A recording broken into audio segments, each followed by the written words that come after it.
So, Hideo Kojima's work over the 30 plus years he has delivered gaming experience to us has rightly garnered admiration and respect from millions of players. But I don't think anyone has the potential to admire him more than game developers and game designers. Having the privilege to experience the direction of Kojima in any of his games, from the Metal Gear series to Death Stranding and even the fabled PT demo that has had such an influence in the horror game genre that you can still see to this day clearly, is always striking and valuable as a learning experience. However, many don't know about one of his very early directorial endeavours under Konami. One that never had a sequel, was never part of a blockbuster franchise, and never made it outside of Japan. And that game is what I consider to be Hideo Kojima's lost masterpiece, Policenauts.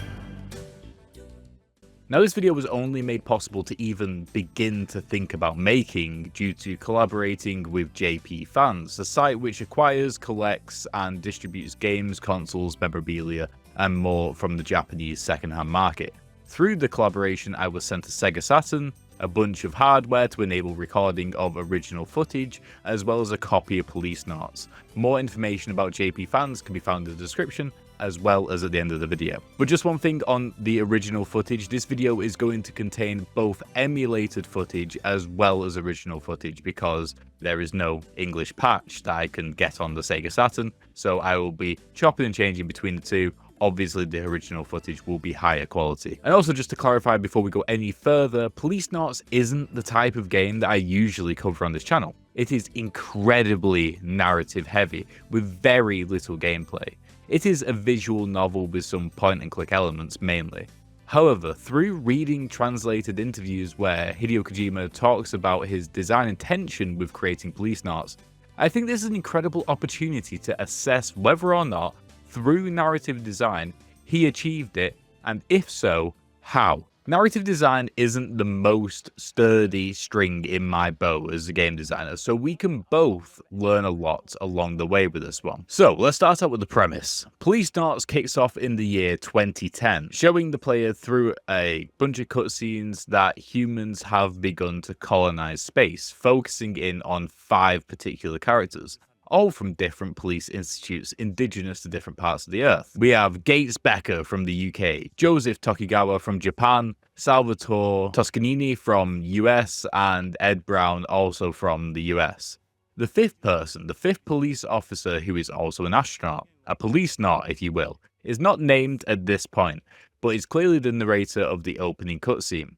Anyway, this is our core cast that is first introduced to us. Towards the end of this opening cutscene, the pace starts to pick up. We get a bunch of cuts to the unnamed character, to his vitals, to the crew, and to another location with a character off screen. Tampering is happening. Clearly, this tampering results in what seems to be the unnamed character being detethered from the space station, with the crew being helpless to save them. The screen then cuts to 25 years in the future, back on Earth, with the first line in the opening credits being a Hideo Kojima game. Now, I think this is a good point to cut to an interview with Hideo Kojima from 1996, 2 years after the initial release of Policenauts on PC, but the same year that the game was ported to both PS1 and then later in that year, Sega Saturn. In this interview, translated by the website Shmupulations, there is so much information which is both incredibly interesting and insightful. Though instead of reading it all to you, I'm going to quote specific parts which I believe clearly outlines Kojima's design intention with Policenauts. The genesis of the design of Policenauts stemmed from Kojima wanting to ask, then answer questions, such as, what will happen if humans go into space? Or what will be the influence of living in space on the human body and human relationships? Having a human colony in space is something humans have dreamt and hoped for, but what will actually change if we migrate there? On the other hand, what unchanging aspects of human nature will be revealed by this new environment? These are the questions which Hideo Kojima wanted to ask himself and then answer with this game, which I think is really interesting to consider how to structure the context and narrative of the game. It gives you an end goal to answer the questions, and it gives you an opening to set up the questions to be considered by yourself and the player. And I think that is illustrated beautifully and potently with the opening cutscene of Policenauts. You see human relationships with the Policenauts, the camaraderie, togetherness, it feels warm. You also see the dangers of living off-world, how easy it can become life-threatening and then fatal. You can also see how human relationships and the condition of which they are in can result in the opposite of camaraderie and togetherness, with clearly a villain in the midst of the station, unseen, but very much impactful. This is all within the opening 2 minutes of the game, which is actually shorter than the opening credits of the game. Now, we are going to look at the entire game in this video, pausing at key moments to dive deeper into certain situations, mechanic and story beats that I think can highlight the quality of implementation when executing the vision of the director of the game. So despite us taking, like 5 minutes on the opening 2 minutes of the video, don't worry, it's not going to be a 20-hour video. But already, it is interesting to think about the difference in efficiency Kojima showed here compared to, say, Death Stranding, where to illustrate similar points, instead of 2 minutes, it takes the game 20 minutes. In the article where I quoted before, he also talks about how games are not movies, and he's treating this very much as a game, where now his motivations and how he's decided to tackle games is clearly very different, which is probably one of the bigger reasons as to why games like Death Stranding or Metal Gear take much longer to portray the same information, because it's taking that movie presentation and movie pacing rather than being more efficient like you would do in a game. Now, I'm not saying that one implementation is inherently better than the other. I think both of them have their strengths and weaknesses, but it might be something to keep in the back of your mind as we explore more about the narrative design of the game, as well as we learn about the development of the game Policenauts. Right, so outside of cutscenes and dialogue, there has to be another way that the story is delivered. There just has to be. It can't be entirely just an anime movie. It isn't a movie or a TV show at all. It is a game. And to answer how the narrative is delivered, it is through point-and-click mechanics and systems, as well as narrative choices, which we'll talk about later on. Your first exposure to this is shortly after the opening credits, of which Kojima is only mentioned twice in them. Might be a record low for him. But this was early on in his career, so, you know. You find yourself at the desk in a private investigator's office. You are presented with what is at least 16 different clickables, which provide different bits of exposition and information about the story. One interesting aspect is there is actually a consideration for quality of life here, which I did not expect. For certain items, mainly ones which can be read, there is usually 2 to 3 lines to explain the item. Then there is a line which says something like, "I will now read this," at which point you have the option to exit out of the item, therefore foregoing the long list of different things that the thing will be talking about, which you'll have to read, which is good for if the player doesn't fancy, reading more, but it's also good for if they accidentally clicked on that item after already clicking on it before. There is nothing worse in a point-and-click game than accidentally clicking on an item, than having to sit through 20 strings of dialogue you already know about before you can exit. The second interesting thing about this opening point-and-click scene is that it actually clears up a whole bunch of information either not shown in the opening cutscene of the game at all, or presented on purpose to make the player draw the wrong conclusions. You find out that you, the main character, are called Jonathan, who was that 5th Policenaut who seemingly died out in space after being detethered. The papers that tell you this even state that he is presumed dead. Jonathan later clarifies this by saying he had no idea how he survived, he just ended up in a hospital bed. Whether that hospital bed was on the colony or on Earth, it isn't confirmed at any point in the game. But this newspaper article also says that the 4 other Policenauts, the crew we just learned about and assumed was going to be a core part of the story, actually died in an EMP blast, which was what has been put down to the cause for Jonathan being detethered, which we know at least potentially not to be true from the opening cutscene anyway, when it cuts to that mysterious figure tampering with something and then the tether being detached immediately. This is an interesting narrative tool that has been used really early on. Firstly, the player has been taught not to assume anything, The cutscene was deliberately designed to make the player assume one thing, and then was immediately followed up by that not being the case. Then it has been purposely designed so that the player, out of every other character we currently know about, has more information. Not the player character, but the player themselves. This is a great tool to allow the player to theory craft and think about different possibilities as to where the story could go, separate from the main character, and it's done so early on. It makes every line of dialogue and interaction, every note or newspaper article mean more, and make the player ask questions, which is what Kojima wants. Then we get a knock on the door. A potential client for a case. Exciting. However, the player quickly finds out that this potential client is the ex-wife of the main character Jonathan.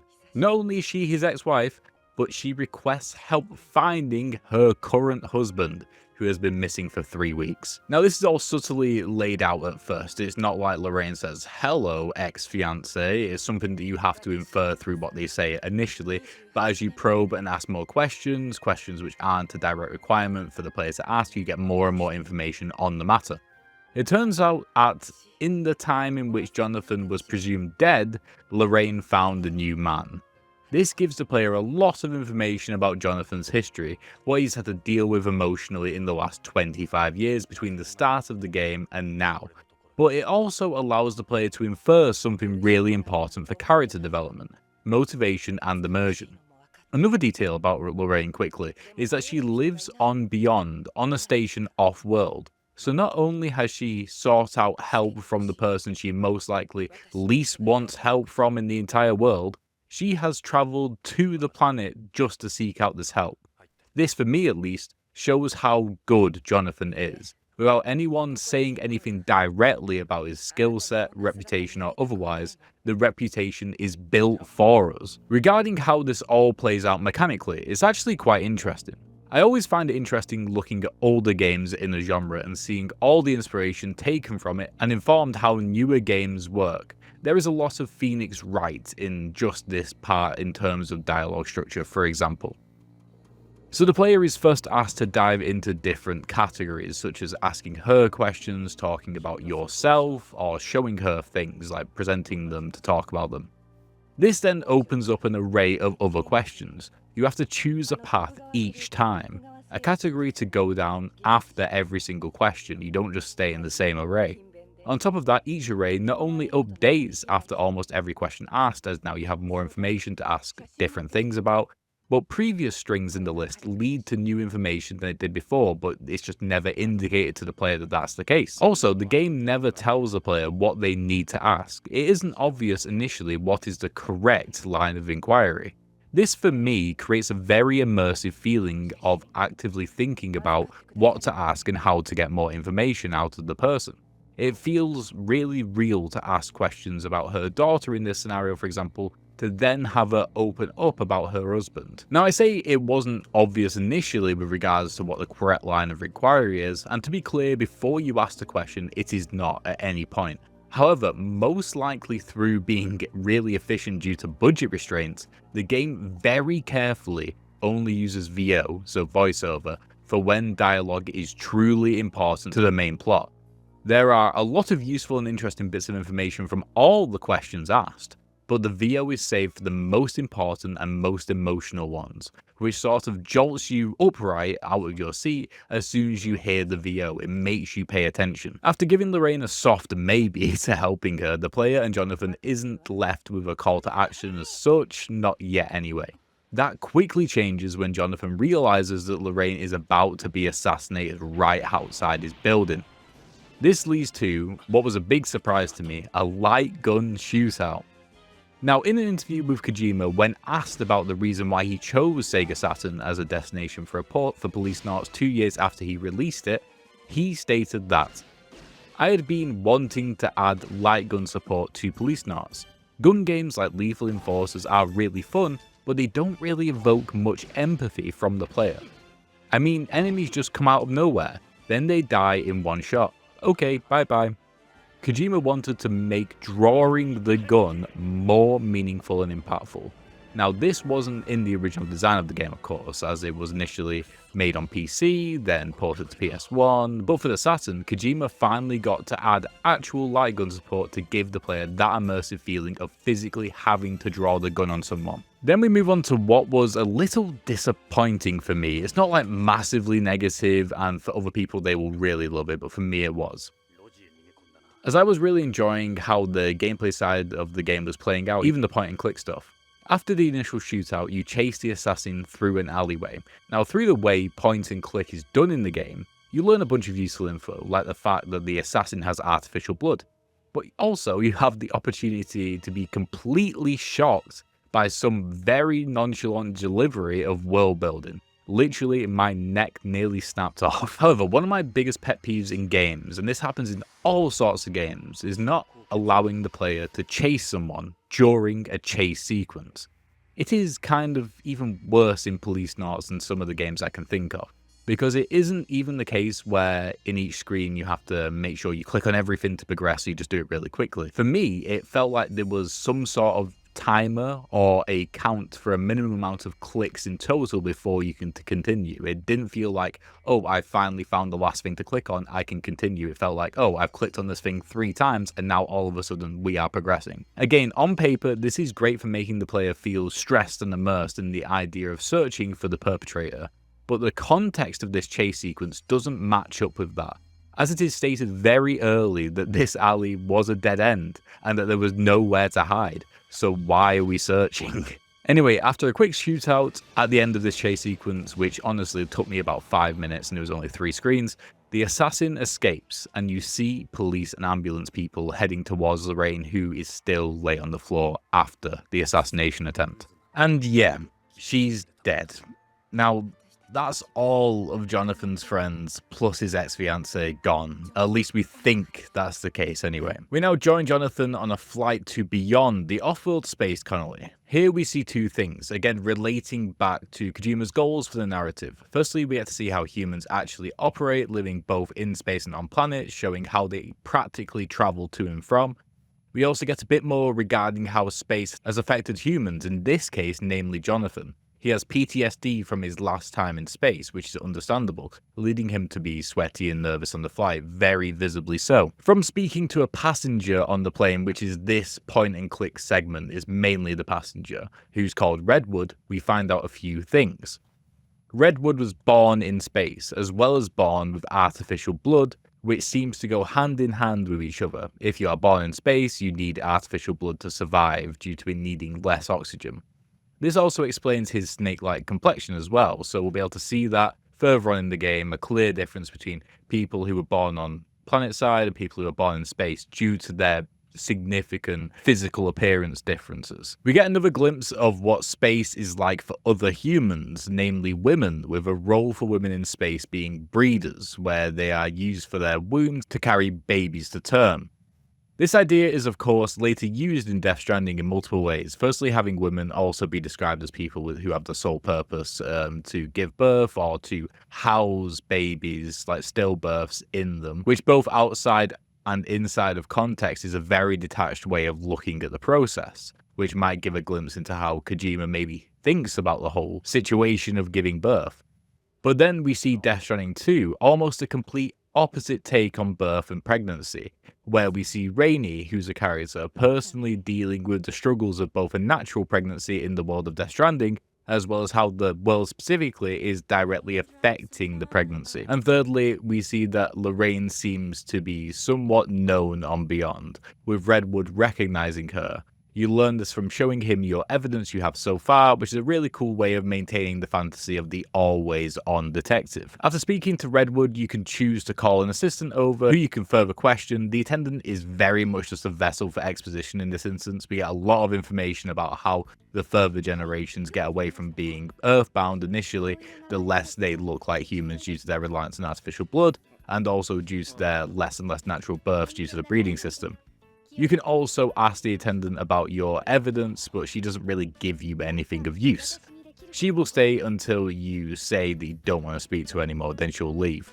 Again, similar to the alleyway and most likely the rest of the game, there is no real rhyme or reason as to when the game progresses. Sometimes it's on a very specific question, but most of the time it's just after a certain amount of time, it feels like. But when it does progress in this instance, we get a news broadcast presented by who is clearly Lorraine's daughter. They look almost identical. I'm calling this now that she is also Jonathan's daughter. This is my theory at this time, but that's what I think. The timeline in which Lorraine got with her new husband and when Jonathan was presumed dead is very, very close, within a year. And the EMP blast on the station was almost exactly around the same time that the daughter was born, within a year, give or take, which is clearly done on purpose to give the player something to think about and theorize around. Some more world building here. We have narc, an illegal drug which seems to have permeated into Beyond, which is interesting because previously it was known that Planetside was the one with the drug problem and that space had less of these types of issues. Also, if I haven't mentioned it at this point, the husband who we are hunting for and trying to see if he's still alive works for a pharmaceutical company who is clearly like the big dog company on Beyond. So you can kind of put two and two together that maybe the company, his disappearance, this drug might be all involved in some way. Now, right before we land, we get some flavor regarding to what people undergo during space travel in a more space tourism context, with beverages and salt tablets being provided to replenish the body, as well as having to undergo a medical exam at the tail end of it. This is all really interesting for someone like myself, and I'm sure like many others who love this type of detail and information in sci-fi stories and books. But again, it especially relates to Kojima wanting to answer his more logistical questions about space travel in this game. Then we finally get to Act 1, Beyond. Yes, that was all just a prologue. Okay, so Ed is alive. What? We know this because that is what Jonathan's first protocol is once he lands. If you have forgotten who Ed is, I almost did, so I don't blame you. He is one of the Policenauts we thought was alive initially, then we thought were dead because we were told that, and now we know he is alive again. I'm going to assume here that this is less so confusing text due to translations or the way it was purposely written, and more so a way to show the player that relying on media with regards to information, especially when dealing with personal matters, is not always a safe bet, as you yourself know more than any media outlet could. We then travel to where Jonathan believes Ed is, in the BCP building, which stands for Beyond Coast Police. We also see just outside that despite being in space, it looks very planetside, which is interesting. We initially thought that Ed was doing well for himself due to staying on Beyond all this time, which is very much synonymous with the rich and better off, but we quickly find out that he is not and is in some place called the Dump. Again, much like the drug story, another indicator that perceptions of Beyond when planetside might not be entirely correct. We find out the Dump is just a derogatory name for a splintered off task force that doesn't get up to much in the basement of the BCP, manned by 3 quirky characters currently unnamed, but one of them is definitely Ed. Despite a warm welcome from Ed, he does not want or feel like he can help Jonathan find Lorraine's husband. This starts an intense interaction between 2 characters, a classic case of a positive character trying to get a negative character to change his ways. This poses to be difficult for Jonathan as there is a lot of implications sprung that Ed has been beaten down over the years by his life and beyond. Then the 2 quirky characters speak up and say that they will help Jonathan even if Ed doesn't. They're chomping at the bit to have a job to do. The nail in the coffin is Jonathan's threat that he was just going to do it by himself after all. Ed finishes up by saying, you know what, yes, but also letting everyone know that he is close to retirement, which, as we all know, most likely seals his fate. And if it doesn't, I will eat my hat. We find out the names of the 2 quirky characters. The boy is called Dave, the woman is called Meryl. They seem to be cut from a similar cloth as Jonathan, both working between the lines, don't really follow the rules, but when they've had their chance to be successful at solving cases and cracking down on crime in the past, they have been. They just might not have done it the way the BCP wanted them. Through the hundreds of lines of dialogue that we have during this sequence, where it's mainly about the backstory of the ragtag team, we get a few lines which are delivered in VO and gives us a different screen to look at, which again, like I said near the start of this video, gives us that jump as a player and makes us pay attention. We learn about how the BCP operates in more detail and are then introduced to the Chief of the Force. This results in the case being brought forward in a more formal setting. We find out that in an official capacity, the police can't do much, as it is inferred that the people involved are definitely above the law. But in no uncertain terms, the Chief gives us the go-ahead to work with Ed's team on the case. This also changes the perspective on Ed's team very quickly. Again, playing with perspectives, the fact that you can hear one thing from one person, one thing from another, one thing from a newspaper article or what have you, like that. Just because someone said something, it doesn't mean that it's factual. But yeah, the rest of the task force clearly sees them as some sort of like stowaways that are left to live out their lives in the basement, whilst the Chief clearly sees them as an ace up his sleeve. At least that's how he's coming across at this moment. And that ace up his sleeve is there to be able to deal with injustice when the rest of the BCP cannot. This whole interaction really gets the player fired up. They feel like they are doing something important against the rules and with a bunch of characters which are cheering them on, while still having to remain in the shadows. Narratively, this is the perfect setup for getting started on the case in my opinion. And what is interesting is that it almost completely ignores the context of space, or at least it's not important. This entire sequence could have been in Brooklyn or London. It wouldn't have made a difference. It's just pure cop drama, which is great. Before heading out, we get an opportunity to use a training mode to help us with our aim, which brings us back to the potentially forgotten about light gun mechanic from before. Which, to highlight, it has nearly been an hour in the game since that last shootout, even though it might not feel like it. This is a great addition. It stays in context with the police drama as it's in the police precinct, keeps the player trained with how to use a core mechanic, which isn't oftentimes used outside of the point-and-click visual novel core of the game, and the music slaps. There is also a score tracked, which means that players have a reason to keep coming back as well. We then get introduced to a doctor who has strange bloodstains on him, as well as what looks like a wacky 3D scan of a face for some reason. It's always interesting to see what people thought the future was going to look like from decades ago. Just a reminder, this game is set in the year 2038, not too long from now. The face turns out to be an AI bot called Gorby. The scientist called Victor is the first person we can actually get information about our evidence from. Previously, we haven't really been able to get anything concrete from anyone. We hand him the pills and the leaf from Hojo, the missing husband of Lorraine. He needs time to assess it, so we move on. We head back to the lobby, where for some reason the game now wants us to re-look at the lobby and learn more about it.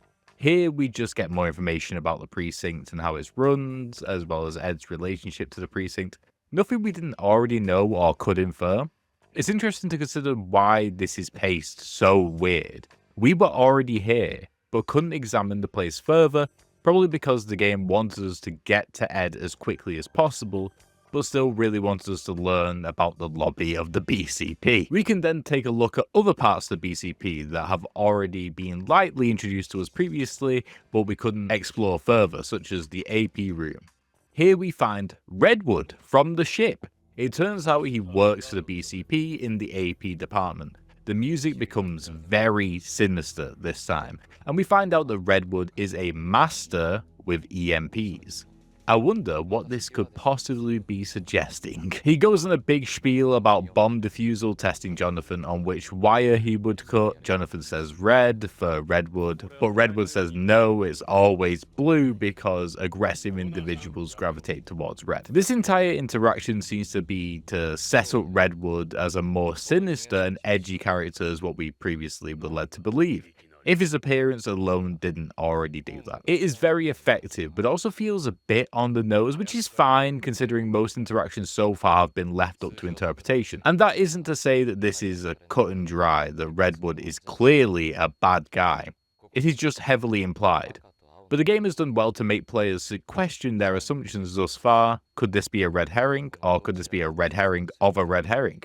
Either way, it is pretty foreboding. It is implied that Ed might have a problem with Redwood, some unspoken history there, but he plays it off like he is like that with everyone who is artificially born, also implying that there's some sort of racial hierarchy, at least with some people on Beyond. outside of the clear separation between Beyond and Planetside, where people on Beyond are both literally and figuratively above the Planetside people. This is the first suggestion that on Beyond, there is a further distinction between societal structure based on appearance, status, and origin. This being set up this early probably suggests that there's going to be more of that and more exploration of that theme later on. I'd be surprised if it just gets dropped here. From speaking to the chief again, we also find out that people like Redwood can work longer as they need less rest, but are also considered to be a higher class of person. Which is an interesting thing to consider. A class of people which are both seen as above regular humans, but are also utilized to work more and for longer hours. Usually two distinctions which are juxtaposed in this type of fiction. After all this sleuthing, we go back to the Doctor, who has the results from the pills and the leaf. Through the use of Gorby, the Doctor tells us the pills are new products from Tokugawa Pharmaceuticals. He goes into details about what each pill do, nothing massively out of the ordinary, which the Doctor says himself. All legal pills on both Beyond and Planetside. However, there is one thing that bothers the Doctor. Part of the crest on the Tokugawa pill is missing on each pill. When put together, they show that 2 capsules are missing the left part of the crest and 2 are missing the right side of the crest.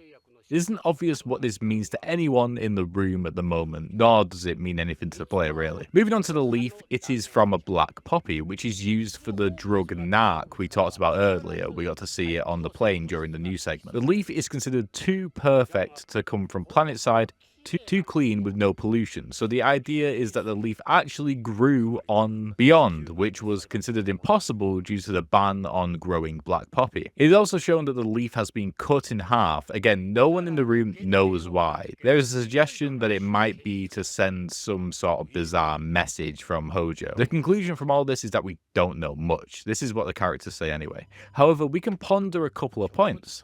For both the pills and the leaf, one consistency is that something was missing from each of them. For the pills, the upper left and right of the crests of each pill were missing, 2 left and 2 right, and from the leaf, half of it was missing.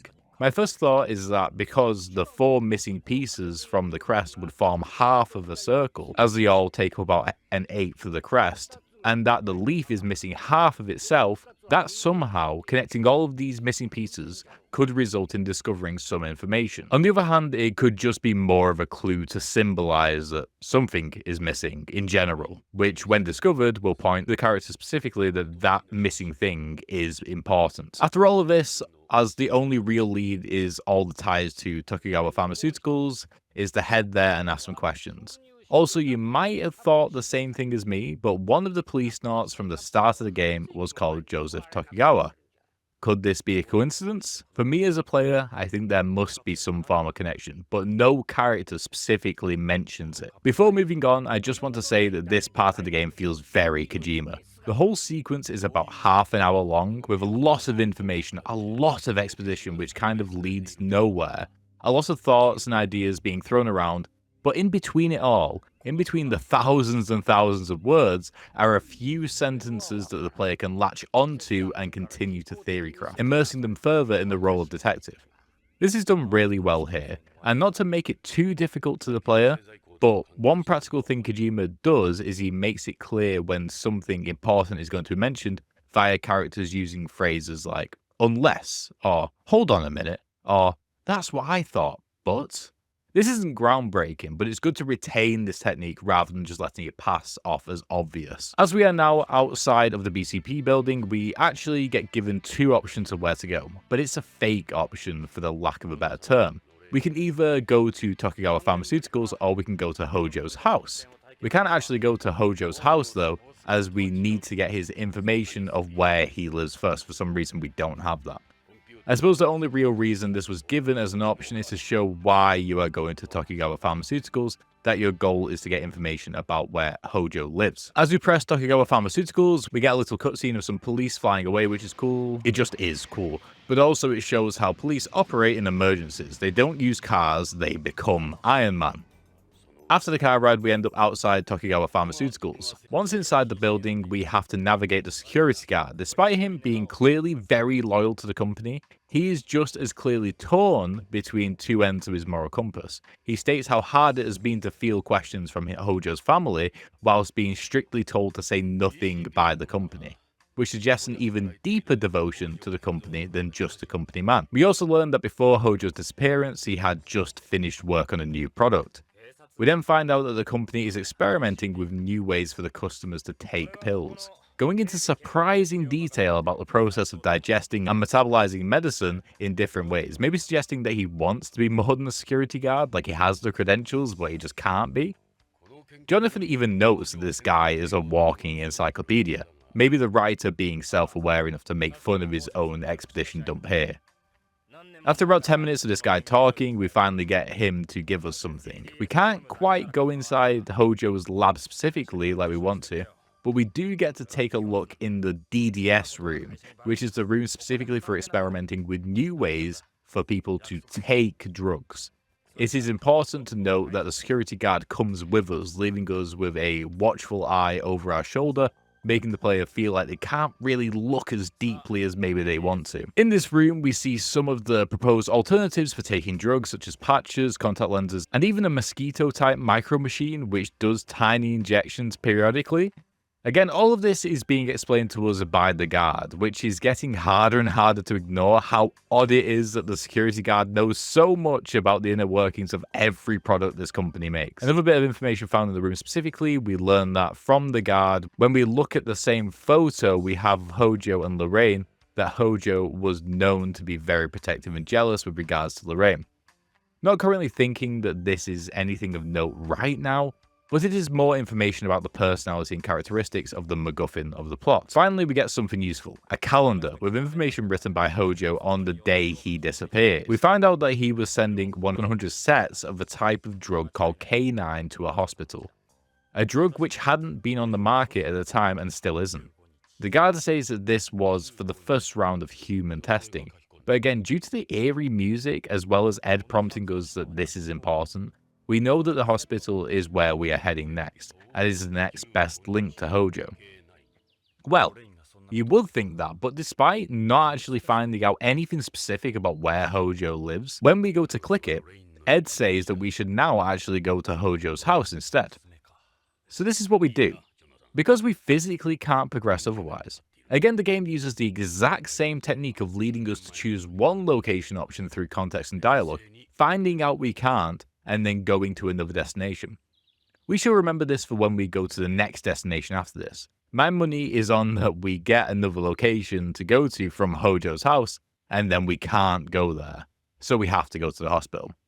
Again, the only reason I can think that the game chooses to do this is so that the player is kept being given another destination to go to in the back of their mind whilst they move to another one, so that when they are close to the end of the current destination, their brain knows that there is another one available, another one which they need to go to, keeping them immersed in the experience and wanting to continue rather than putting the game down. When we get to Hojo's house, we find that Lorraine's daughter is called Karen. Just a bit of information given by Ed before we can start our point-and-click journey around the outside of the house.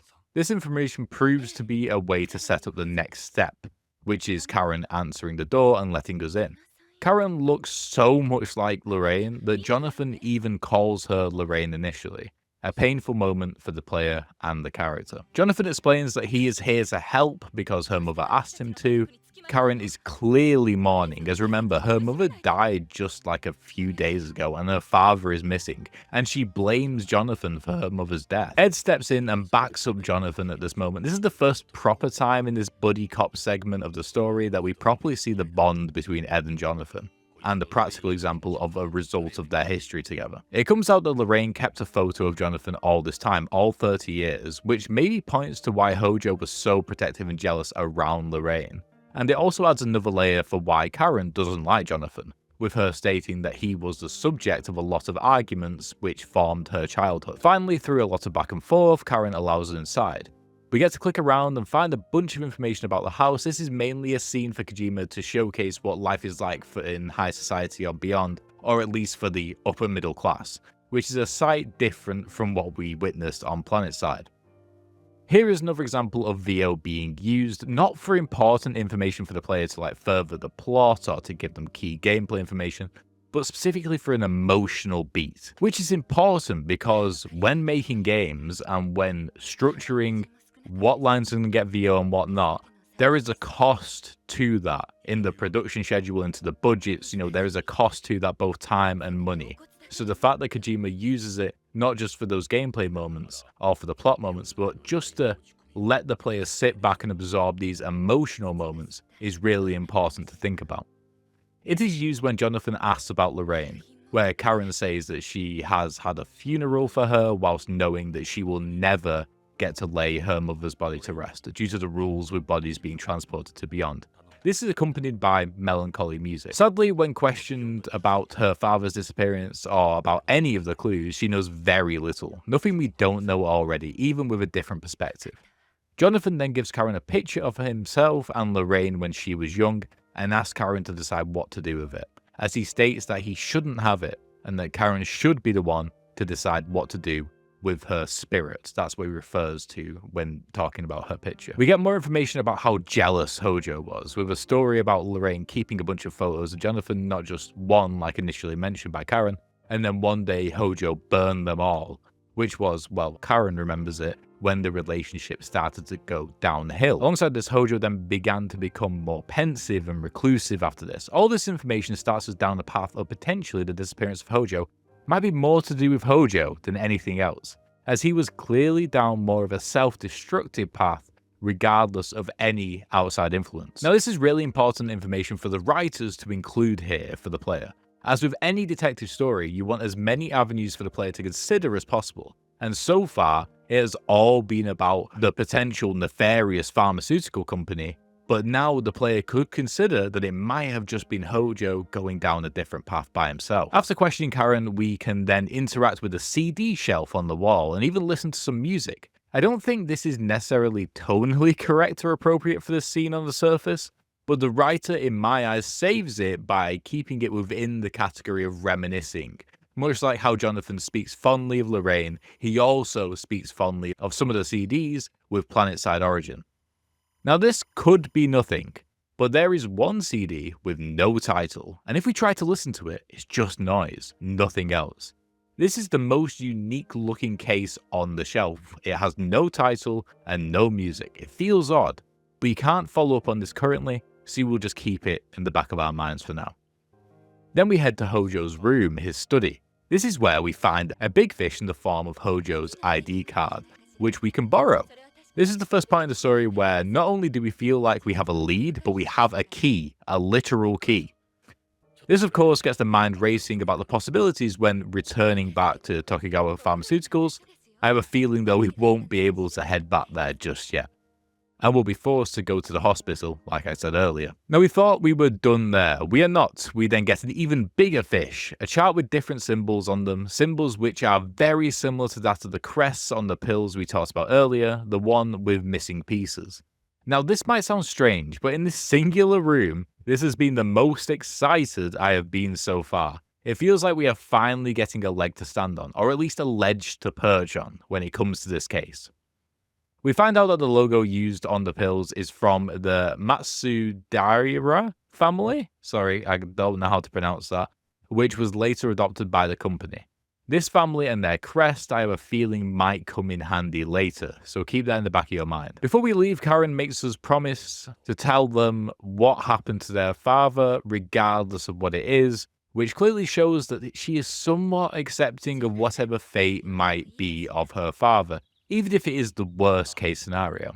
Again, he's been missing without a trace for 3 weeks, so this does make sense for her character, and is a nice extra wrinkle into how she is taking the situation without explicitly explaining it to the player. I was correct, by the way. We now have to go to the hospital. Outside of the core mechanics and structure of the game, this is another design decision which we can point to and see how it practically works and why. And it might be something devs would consider for their own narrative experiences, a way to lead the player on in a way that keeps them interested in the next location. I just wanted to stop there and state that, because if anybody's tried this before, it is so difficult, and I'm finding this out in real time when going through this game, to really take in many learnings regarding narrative design out of just making more subjective comments on the quality of the narrative. Yet this right here is a very specific and sort of more obvious visual way of seeing how the narrative and pacing of the game is structured. But yeah, anyway, back to it. We get to the hospital. Speaking to the receptionist, we get a clear example of the time in which this game is set. This bit didn't age super well, and honestly, there's been nothing stated up to this point that these characters are misogynistic horn dogs, so I think this is more just a commentary of men in general in the media in this era. Now we then get to the director's office after pleading with the receptionist. Here we find a director called Chris, who is a female, with both Jonathan and Ed being astounded that she is indeed a woman.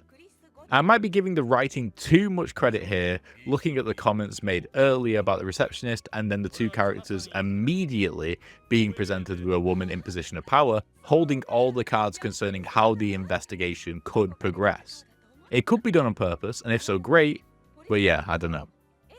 We find that actually the director knew the Policenauts from when they went up to space, showing herself and them on the cover of the Beyond magazine. We also find out that organ transplants are her area of expertise. Not sure if it's important, it might be later.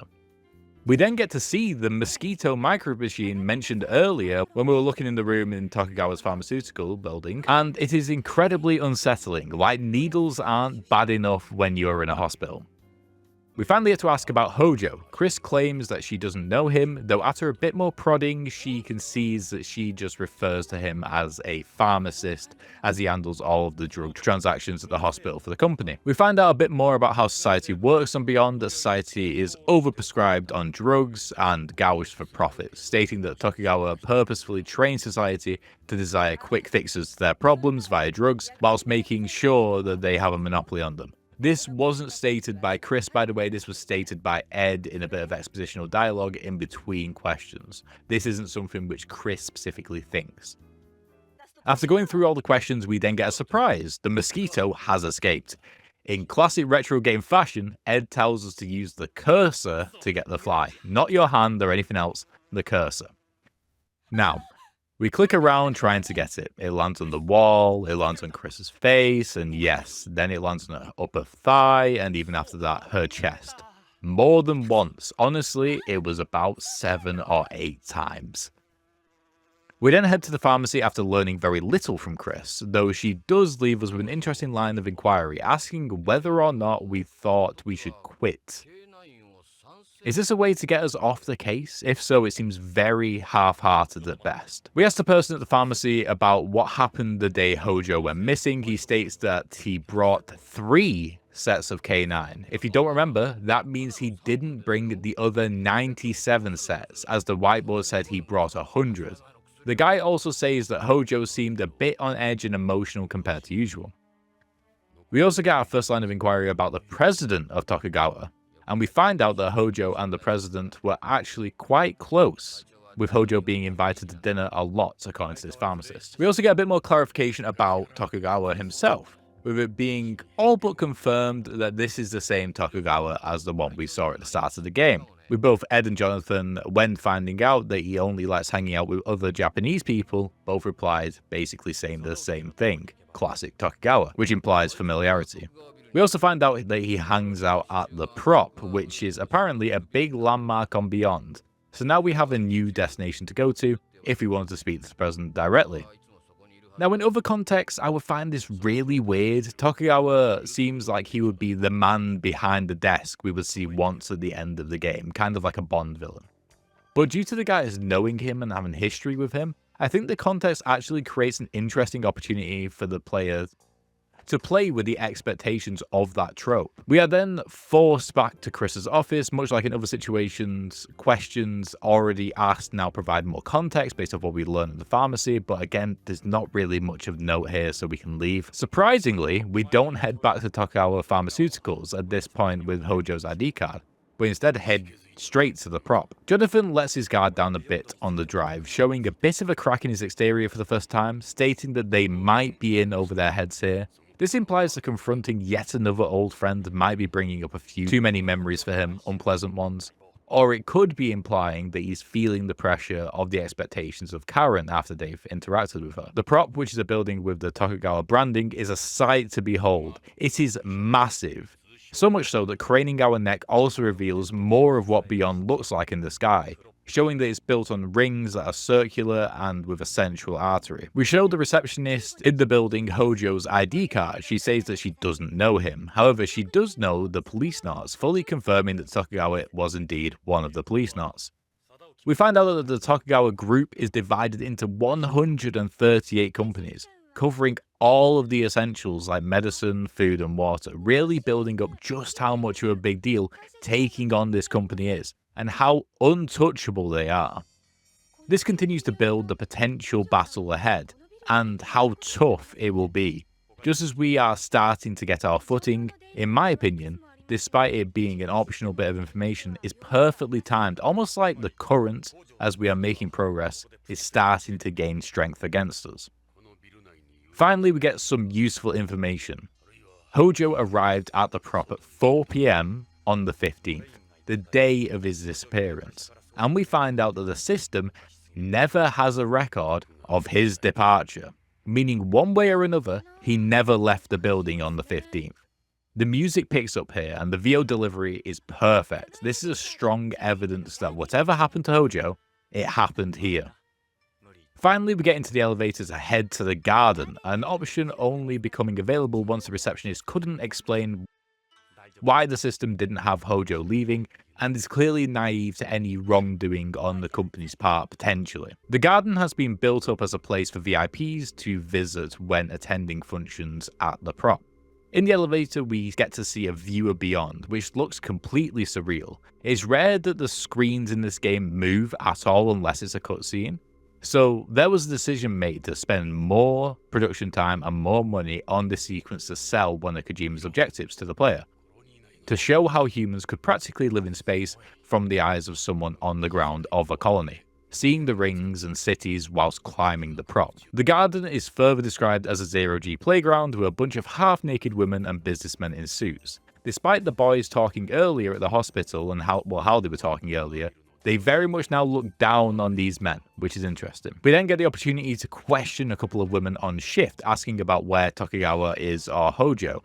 They don't know anything, and yet again, despite Jonathan and Ed referring to the men in the party as perverts, we can ask for their phone number and measurements. Insane. This does build the case for that clever rug pull of expectations with Chris earlier being just a coincidence, as clearly there is a strong boys will be boys attitude to any male character interacting with any female character that aren't Lorraine or Karen. Then, without prompting anything, just through clicking repeatedly on different things as usual, we come across Tokugawa finally, as well as Salvatore, the other Policenaut from the group if you remember. We get the opportunity to exchange a few pleasantries, but through every interaction it is clear that we aren't welcome, with Tokugawa also implying that he knows in some form what we are up to, but without letting on to how much he knows, which adds quite a bit of tension to the exchange with very little explicit dialogue, which is done really well. It's said right near the start of the conversation, and then it's just dropped, elevating the rest of the interaction. This makes sense later. I didn't notice this at first or realize it, especially because we just saw Chris, but Chris is the woman that's next to Tokugawa, so she could have clearly and almost definitely did inform Tokugawa of what we are doing. Salvatore specifically said that he has no idea who Hojo is, and honestly, I kind of believe him here. It feels very much like the relationship between Tokugawa and Salvatore is more like Salvatore is his lackey with very little information than anything else. We also find Chris here, you know, the director of the hospital, very clearly very familiar with Tokugawa. When moving on to talk to Tokugawa, we cut straight to the chase, asking about Hojo and his disappearance. He plays dumb, clearly so, saying that it is news to him. The line delivery is pretty perfect if the goal is to imply that he 100% knows that Hojo is missing. We present that Tokugawa was the last to see Hojo, asking if he has any recollection of anything that happened. He downplays it by saying that if he did see Hojo, it was one of many meetings that day, so he isn't expected to recall. We bring up the visitor log for the purpose of presenting facts about the fact that Hojo never left. This is then shrugged off. We are getting nowhere here. We further pry one more time by showing him the photo of Lorraine, and he tries to leave to attend the party at this point. The conversation gets more tense very quickly by Jonathan saying that it doesn't make any sense and that the situation stinks. The tone shifts quite a lot. Tokugawa tries to use his status here by saying that he can't talk to the head of Tokugawa like that. He tries to get Ed to boot Jonathan out, showing that the police clearly can, or always, work for him, but Ed refuses in this case, which is a great way to continue to build up that relationship between Jonathan and Ed. The conversation continues to get heated, building from the initial seed of tension I mentioned earlier into an explosion. The scene ends with us outside the prop, trying to calm down. This scene was honestly done so well, again with that seed of tension where Tokugawa implies he knows what Jonathan is doing, followed by repeated and more explicit dodges of questions around Hojo, followed by Jonathan breaking down all pretenses and stating clearly that he believes Tokugawa had something to do with it, or at the very least knows more than he is saying, followed by Tokugawa attempting to play his hand by trying to get Ed to get rid of Jonathan, and then resulting in a near-miss physical altercation before the scene abruptly ends. This has set up our hero and villain perfectly at opposing ends, with our hero being the underdog with a box of scraps to his name, and the villain being the most powerful person on Beyond. At nearly the 5-hour mark in this game so far, the game has truly picked up the pace and gotten its hooks in with the way that it is structured, the way it drip feeds information, builds tension, and then pays it off spectacularly. So once we're outside, this is the first time that we actually don't get an option of where to go. Instead, we sulk back to the car, Ed kind of takes the lead on this one, and we just kind of talk about how sad the situation is, how the task is so big, and that the bad guys we know are after them. Ed invites us back to his house, and we now arrive at Act 2, Astronauts. Pacing wise, it clearly feels like we are at a bit of a lull in the hero's journey. Let's see how this regrouping brings us back to where we need to be. We arrive at Ed's house, a nice little detached house, a showcase of what a middling, modest income can get you on Beyond. Going inside, we meet Ed's daughter, Anna, who has a little kid behind her who turns out to be Ed's son, called Mark. A sentence is dropped and then moved on from pretty quick, as it is suspected that Mark has autism. I'm not sure whether this will be relevant, but I thought it was a detail to mention now just in case. Another note on Mark, he is also adopted, which is mentioned when Jonathan prays a little deeper, because Mark is clearly white, whilst Ed is of course black. Then we sit down in the living room and cut to the news.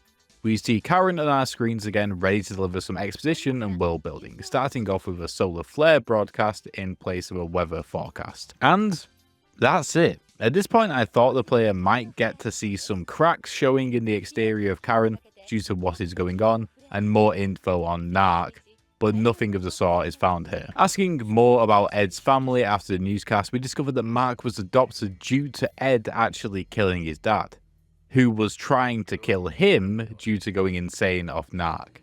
We also sadly find out that Ed's wife has passed around the same time that Mark was adopted. Now, it isn't said exactly when either of these happened, whether before or after, but we can assume that adopting Mark was probably a way to fill a recently vacated hole in Ed's life. This moment, which I came into with the expectations of being raised up after the downbeat of the prop, has taken a darker turn, going deeper into the troubles Ed has faced whilst he has been away. We sit down to eat dinner, talk over the case, sort of running around in circles. Then Ed gets a call. This call is from a strange voice who says he has information for Ed. He says to meet him at a place called AMM.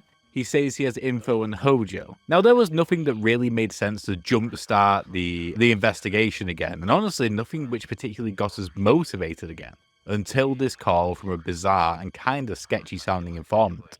At this point, we head out. It turns out that AMN stands for Astronauts Memorial Museum, a new location for us to snoop around in. But first, we must find this informant to see if we can get a new lead on Hojo's whereabouts, or what happened to him. We head inside and play a little game of Where's Waldo or Where's Wally, but without knowing what Waldo or Wally looks like, trying to guess who this informant is. The only point we can click on here is to get anywhere is the receptionist. This game loves receptionists, by the way, if you couldn't already tell. It's a way for the player to be able to ask questions and make progress. They seem to know everything and also hold the key to progressing in every building. As you can expect at a museum, we also have the opportunity to learn a lot about the history of space travel, including seeing a memorial of us, the Policenauts. This is an interesting opportunity for Kojima to ground reality using real-world history and then branch out into alternate history. This is very reminiscent of games like Fallout, where they are set in our world until there is a key point of difference where timelines branch. And the intrigue is built for the player by having that solid foundation of the shared history, but then discovering what the world could have been like if key events in history occurred differently. A great way for Kojima to get the player to ask questions both about the past and the future of space travel for humans. After the exhibit, we are alerted by a voice behind us. The only place it could be coming from is the suspiciously placed spacesuit. This is the informant. Now hold on to your horses. This is where we get some really important info, but also info which we maybe won't quite believe. We found out that Hojo was actively selling K9 behind the backs of Tokugawa as a way to get Narc out into the public without authorities knowing. At this point, I don't know if I believe the informant. Now, I don't have anything directly, concretely where I can say, nah, that's definitely a lie, but it just doesn't feel right. There's nothing to suggest so far that Hojo was a drug dealer in any form. He also gives us a very black and white answer with regards to where Hojo is. He said that he was taken out a long time ago. Now, with it being so abrupt and matter of fact, as well as mentioning the phrase long time ago, even though it's only been 3 weeks, also suggests to me that this guy isn't telling the truth. And both Ed and Jonathan are also skeptical. How come this guy knows so much? And also, remember, when we took the pills to the scientist back in BCP, he didn't find any trace of Narc. However, what is interesting and better yet actionable is that the informant claims that Hojo made a CD-ROM containing a video about Narc. I, as well as the boys, remember the CD on the shelf back in Hojo's house. We put 2 and 2 together that must be it. After telling the informant this, he says that the only way to play the CD is to go to a Tokugawa terminal, either in the prop or at Tokugawa Pharmaceuticals. And we also need an ID card as well as an employee code. Thankfully, we have the ID card as well as potentially the CD if it is what we think it is. This is all starting to build out in the player's mind as some kind of plan. Get the CD, find the employee code, go to Tokugawa and try to get on a terminal to decrypt the CD so we can see what's really going on for our own eyes. This has the potential and promise to be the first real bit of evidence for this case, which is something we desperately need given what just happened on the prop. Before he parts ways, he also lets us know that the BCP is also infiltrated by Tokugawa members. Now this could be assumed by the player already. It is expected given the reach of Tokugawa, as well as how Tokugawa himself tried to get Ed to take Jonathan away during the altercation on the prop. So this is more so a reminder to watch yourself for the player than anything else. A shadow that continues to loom over us. Right, so let's get back to Hojo's house and get this CD. This is the first time in the car ride where we don't get a proper cutscene, more just like a transition.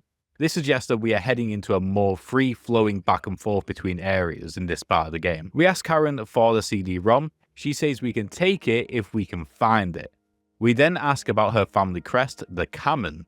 This is because the employee code we talked about earlier is related somehow to the family crest. All we get from this line of inquiry when talking to Karen is that the name of the crest is called Kamen. Before heading to get the CD-ROM, we find out that a woman not too long ago, within the last hour, rang about the CD-ROM, asking if she could have it. Now, could this be Chris? If we are thinking that it's someone from Tokugawa, then Chris is the only woman we know that has any sort of power over there. This also suggests something really interesting for the player that might be subliminal at this point, where we maybe can start to see that Tokugawa is also in the race to capture the evidence. It's kind of like, to use a Harry Potter reference, it's kind of like Voldemort when he finds out that Harry is hunting for Horcruxes. At this point, we are ahead. We got to the CD-ROM first, but we now know that that might not be the case later, as Tokugawa is clearly trying to clean up evidence before we can get there. The CD-ROM is still here, thankfully. The game asks us to remember which one it is by needing us to click on it, listen to it again, and then confirm that it's the correct one. The family crest on the CD is indeed the Hojo crest, the Kamen. And also the Triforce? As a player, I'm not too sure at this point how the crest exactly gives us any form of code, like practically speaking, as I was expecting a number. But Jonathan and Ed seem confident that just knowing the symbol is enough, so we will see. The player has to trust the game here. Then, quick as a flash, we head to Tokugawa Pharmaceuticals. This act is moving at incredible speed at this point. And again, we get the same transitional scene in the car, no more talking, just all business. At Tokugawa Pharmaceuticals, it is now nighttime, setting the scene perfectly for a heist undercover. Before heading in, we also find out that it's the anniversary for the company tomorrow. This might be relevant information, it might not be. In anticipation of coming across the same security guard we saw earlier, we head in. Thankfully, there is no guard, though personally, I am waiting for the guard to jump scare us at some point. This is all a bit too convenient. It's all going a bit too smoothly, potentially lulling us into a false sense of security here. So, we put in Hojo's ID card and we are back in the DDS lab. We quickly find out that the terminal we need is gone. Again, playing on the fact that we are in a race where we can't see the opponent, they just got here first. However, with this, Ed and Jonathan mention that we have seen another terminal somewhere else. This prompts the player to think back and try to remember where they last saw one. At this point, just to confirm, the player is now free to travel between Tokugawa Pharmaceuticals, Hojo's house, and the BCP, and the hospital, all under the cover of darkness. This is the first time in the game where, especially if the player doesn't remember where the terminal is, the game becomes a bit open-ended, where players have to choose where to look next, all whilst at nighttime where the risk of being caught is low, but the ramifications, or at least the implied ramifications, are high. Unable to make progress here, we head to the hospital. To elevate the tension, Ed reminds us that we don't have a warrant, so we can't get caught. At this point, I also just want to highlight that the sound design here is perfect. In the lobby of the hospital, the reverb added to the voices really makes the player want the characters to be as quiet as possible, as it is clear that the voices are being carried further than they would want. BCCH のロビーだ。誰もいないな。その方がいろいろと都合がいい。こんな時間に捜査の許可が出るとは思えんしな。We head to the director's office in order to get to the pharmacy. Oh no, Chris is here. She asks us what we are doing here. We saw that we had a lead and plead for Chris not to tell anyone, which is super risky as she is clearly in with Tokugawa. However, in spite of this, she seems pretty keen to just let us do what we want, as long as we will let her in on all the gossip and drama, stating that she loves mystery novels. We spill literally every bean we have, which I was incredibly apprehensive about but had no control over. But the bodies seem to be fine with it for some reasons. We literally just saw her rubbing elbows with the enemy.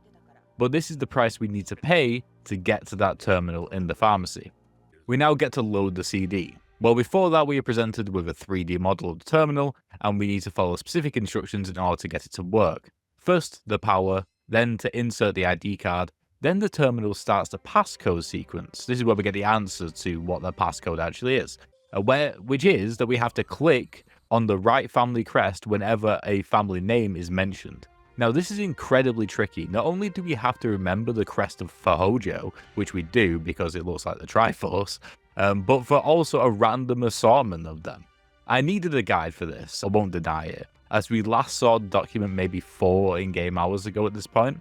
On top of that, you have to do it multiple times, like multiple sets of screens, and if you fail, you have to start again.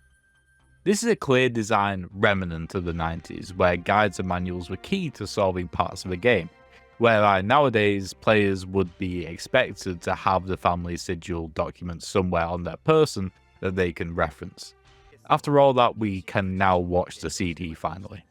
Despite my previous uncertainty about what the informant was saying regarding the Hojo trying to peddle narc, according to this very lengthy and detailed video, it is true. The video goes into detail about how Hojo has devised a way to hide narc flawlessly inside pills to then distribute and sell directly to the customer, over the counter, or via prescriptions. He also goes darker, saying that it would be easy to hide narc in foods and other products for everyday use. He said one of the safeguards for hiding narc is to hide half of it in one half of the capsule and half of it in the other, making it so people in the know know that they can take both pills and get the effect. This is depicted and communicated to the consumer via, yes, the symbols on the pills. You need to match the symbols together for it to connect them. This creates a more well-rounded picture, finally, of the evidence Hojo gave Lorraine to give to us. The 4 pills show us the symbols, as well as the black poppy leaf cut in half like the narc. This is insane. The informant was just completely right here. According to this video, as you probably are at this point, as well as I am, the characters are mostly concerned by what Hojo said about being able to house narc in anything. Any drugstore, any supermarket carrying any product could be carrying narc, to the point where people unaware could be consuming it. We head back to forensics to see what else we can discover. We find out through the scientist back at the PCP that narc is hidden actually in the structure of the capsules themselves rather than in the contents, which is why they were showing up as ordinary before, because we were just looking at the contents. Before we can dive deeper, the scientist tells us that Redwood came in earlier and took away equipment needed to examine the pills more. The race continues, with Tokugawa seemingly trying to mop up as much evidence as possible. We are making progress, but not getting the whole way there as they keep standing in our path. Before we can speak to Redwood, the chief calls us over. He scolds us for how we acted at the party, telling us that if it happens again, that will be it. Then he lets us return to our business. This little interjection is clearly here just to remind us that we have pressure from all angles. From the police, Tokugawa, and potentially Hojo if he's still alive and awaiting rescue. We then get to ask Redwood about what he took, which ended up being the capsules. He has one in his hand, menacingly. He says that he knows you are looking into the narc, but surprisingly gives us the pill. But we quickly realise that these just aren't the pills we had before, as the family crest is full, no missing pieces. Redwood plays dumb, saying that these are the same ones. We call him out, but he shrugs it off. Redwood is the first character we've come across, really, who is clearly against us, but without a specific reason. We know why Tokugawa would be against us. We know why the chief would scold us for our behaviour. But Redwood, we have no motive. That is still a mystery. We come back to Dave and Meryl, who honestly I had forgotten about at this point. I thought they would be a much bigger part of this than they have been. We filled them in on the details of the case so far, with Dave still holding the same sandwich that he has been doing for the past few hours. It must have gone stale at this point, surely. Whilst filling them in, Jonathan drops a little crumb of a notion that Tokugawa Pharmaceuticals was a little too quiet when they just went there, and that Chris was too cooperative when they were at the hospital. Again, like I said before, it felt like it was going too smoothly. Now, in other stories, this usually points to the trope that the bad guy wanted us to find something, and in this case, wanted us to find the CD. Now, I said that it feels like Hojo wouldn't be a drug pusher, not to me. Not in an illegal way, anyway. So the idea that the CD is somehow a plant could align with that theory, and also adds more value to what Jonathan just said about it being too easy, but we shall see. Surprisingly, we actually don't learn anything from Dave and Meryl. They haven't been helping at all, really, at this point. I don't know what the point of them is here. Maybe that will come to light later. We tell the scientist that the pills have been switched. He seems to believe, without looking at the pills in particular, that what they've supposedly done in terms of making it so there's one half of the pill in one and one half of the pill in the other checks out as possible. We go back to the chief and try to tell him about Redwood switching the pills. He just refuses to believe it. Very frustrating. It's like another kind of trope where just a person you need to understand you and believe you just will not. Now, a few characters, Ed, the chief, have mentioned that we need actual proof before we can accuse anyone. I know Tokugawa is a big deal, and we might need more evidence, but to call the CD, what we just watched, not evidence, especially considering all of the encryption on the thing, does really feel like it is underselling it.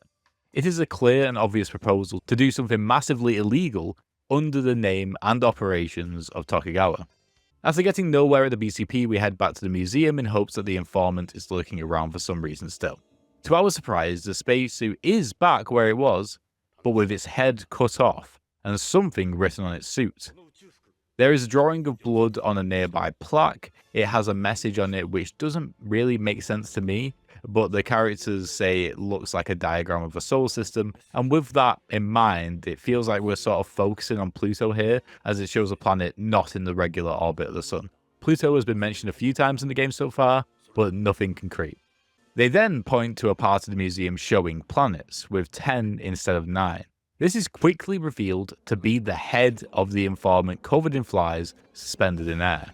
The informant turns out to be the pharmacist from back at the hospital, and it isn't flies, it's mosquitoes from before there as well when we're at the hospital.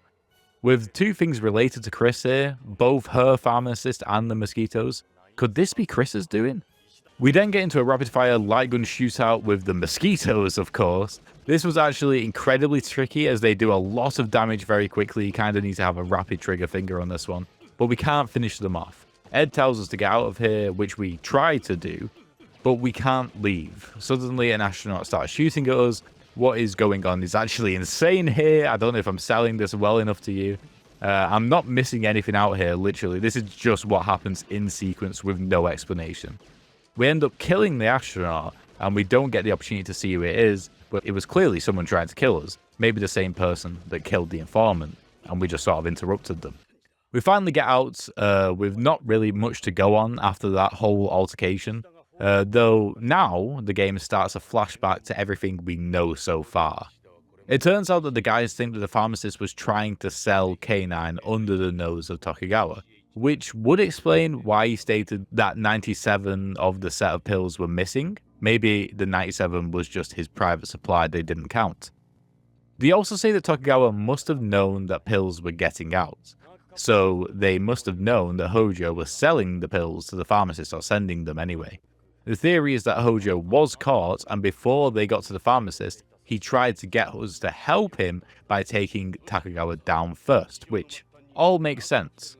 However, Ed mentions that the pharmacist's accent and the accent of the informant were significantly different, creating a shadow of doubt around whether the informant with the helmet on was indeed the pharmacist. That's because he had the helmet on and it was reflective. We had no idea to confirm this by looking at him.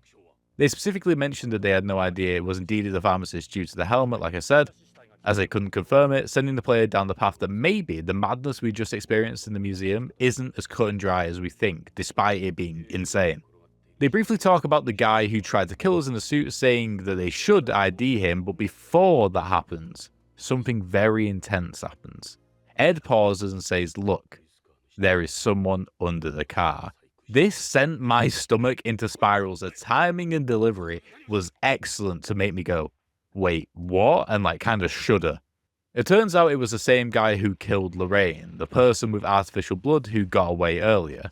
Then starts a chase sequence using the light gun mechanic where we have to try and shoot the guy who is trying to get away. This sequence is incredible, super intense, high octane, doubling down on the action in the middle of the story here, elevating the stakes. Also, I just put 2 and 2 together that maybe Redwood is the assassin. Now, as I'm reading this back now and talking about it, it feels completely obvious that Redwood would probably be the assassin. But I think what Kojima does really smartly here is that you literally meet Redwood immediately after the death of Lorraine.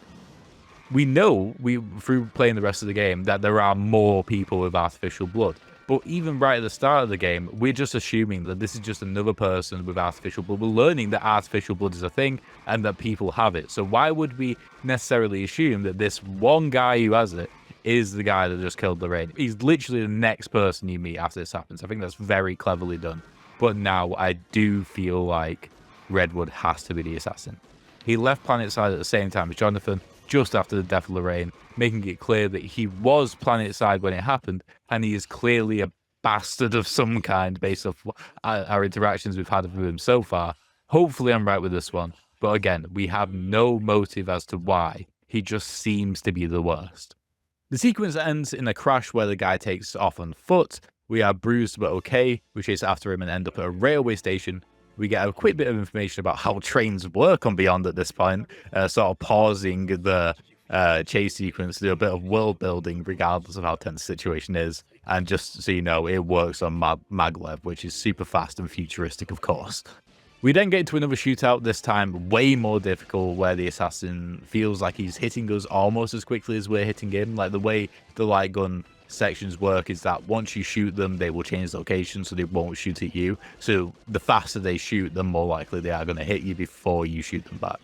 Finally, we get Meryl and Dave involved. The assassin gets on the train and we radio into them to get to the next train station. They finally have a use here, which is amazing. As we head there, we also get on the train where multiple shootouts occurs, running from carriage to carriage. It's a bit weird that the people on the train don't really seem to care that this is happening. They are just going on about their business. It's a lot of characters to animate and redraw, I get that. But why have them there at this point anyway? It could be the case that the shootout before we got on the train was so off-putting that people decided not to get on. That would have made sense in context. But anyway, then the assassin has Chris somehow as a hostage. Why is she even here? Why is she even on the train? She just seems to be at every single location all the time whenever something big happens. Also, we finally get a close-up of the assassin. It's definitely Redwood. I was right. You're welcome for my genius, despite it being maybe a bit late to the party. Redwood leaves Chris, but runs off again. Why is Chris here? She pleads with us to stay with her rather than follow the assassin, maybe suggesting that she is trying to stop him from being caught. Or maybe she's just actually scared, but I somehow doubt that. We finally leave Chris on the hunt for the assassin, on the hunt for Redwood. Jonathan clocks on. He also suggests at this point that he recognizes the eyes of Redwood from behind the mask of the assassin. We hear on the phone that Meryl and Dave are in a shootout. We can't see this, but we can hear it. Meryl calls out Dave's name over the phone, indicating that something bad has happened. Which he has. He has been shot.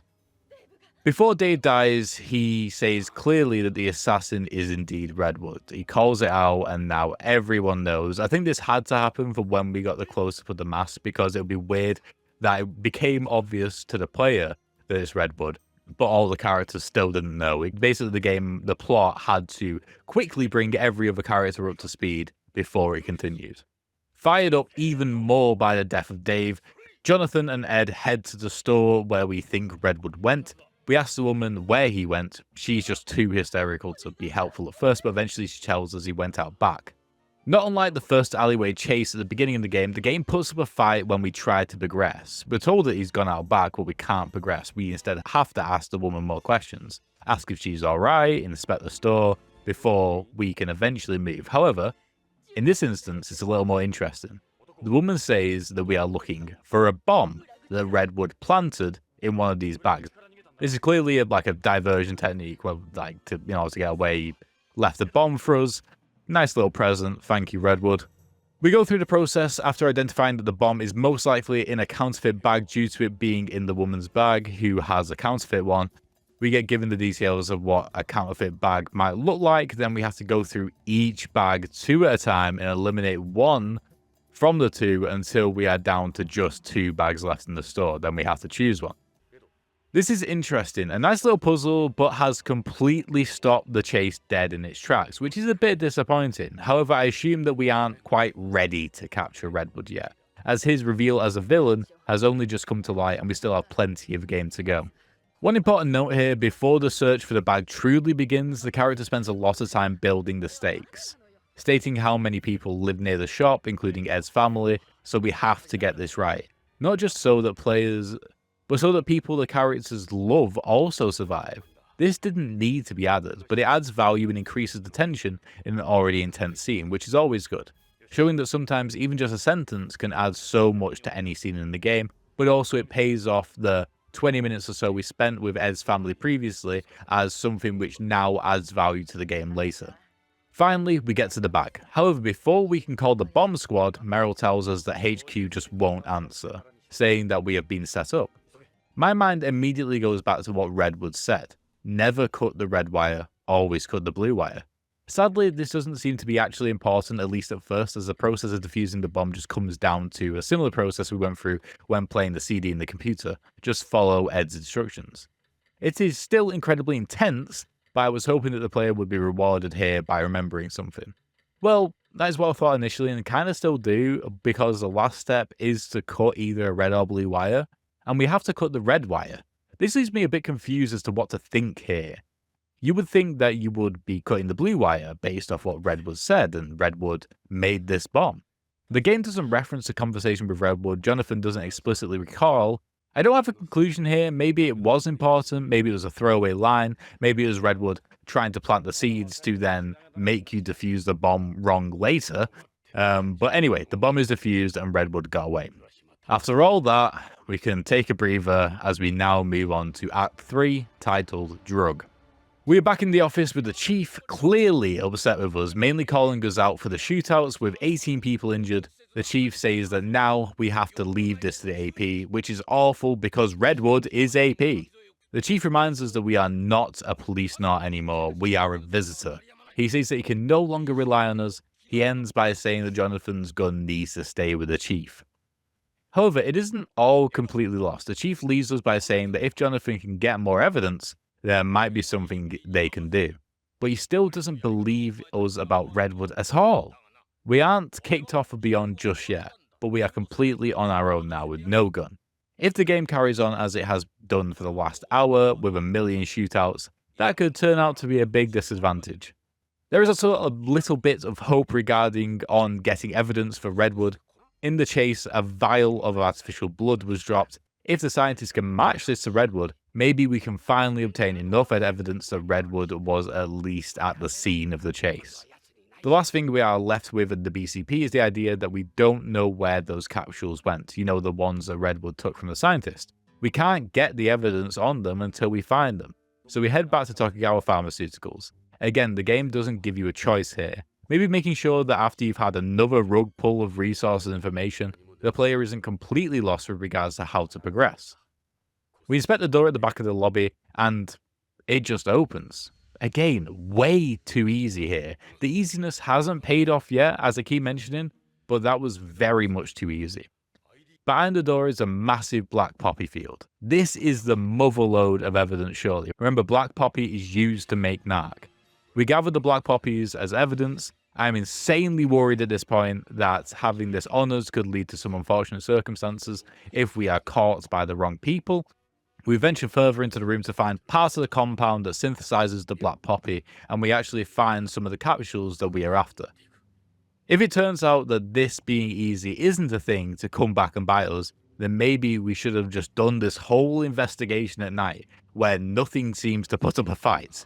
This capsule is the right one as well, as it has the part of the family crest missing.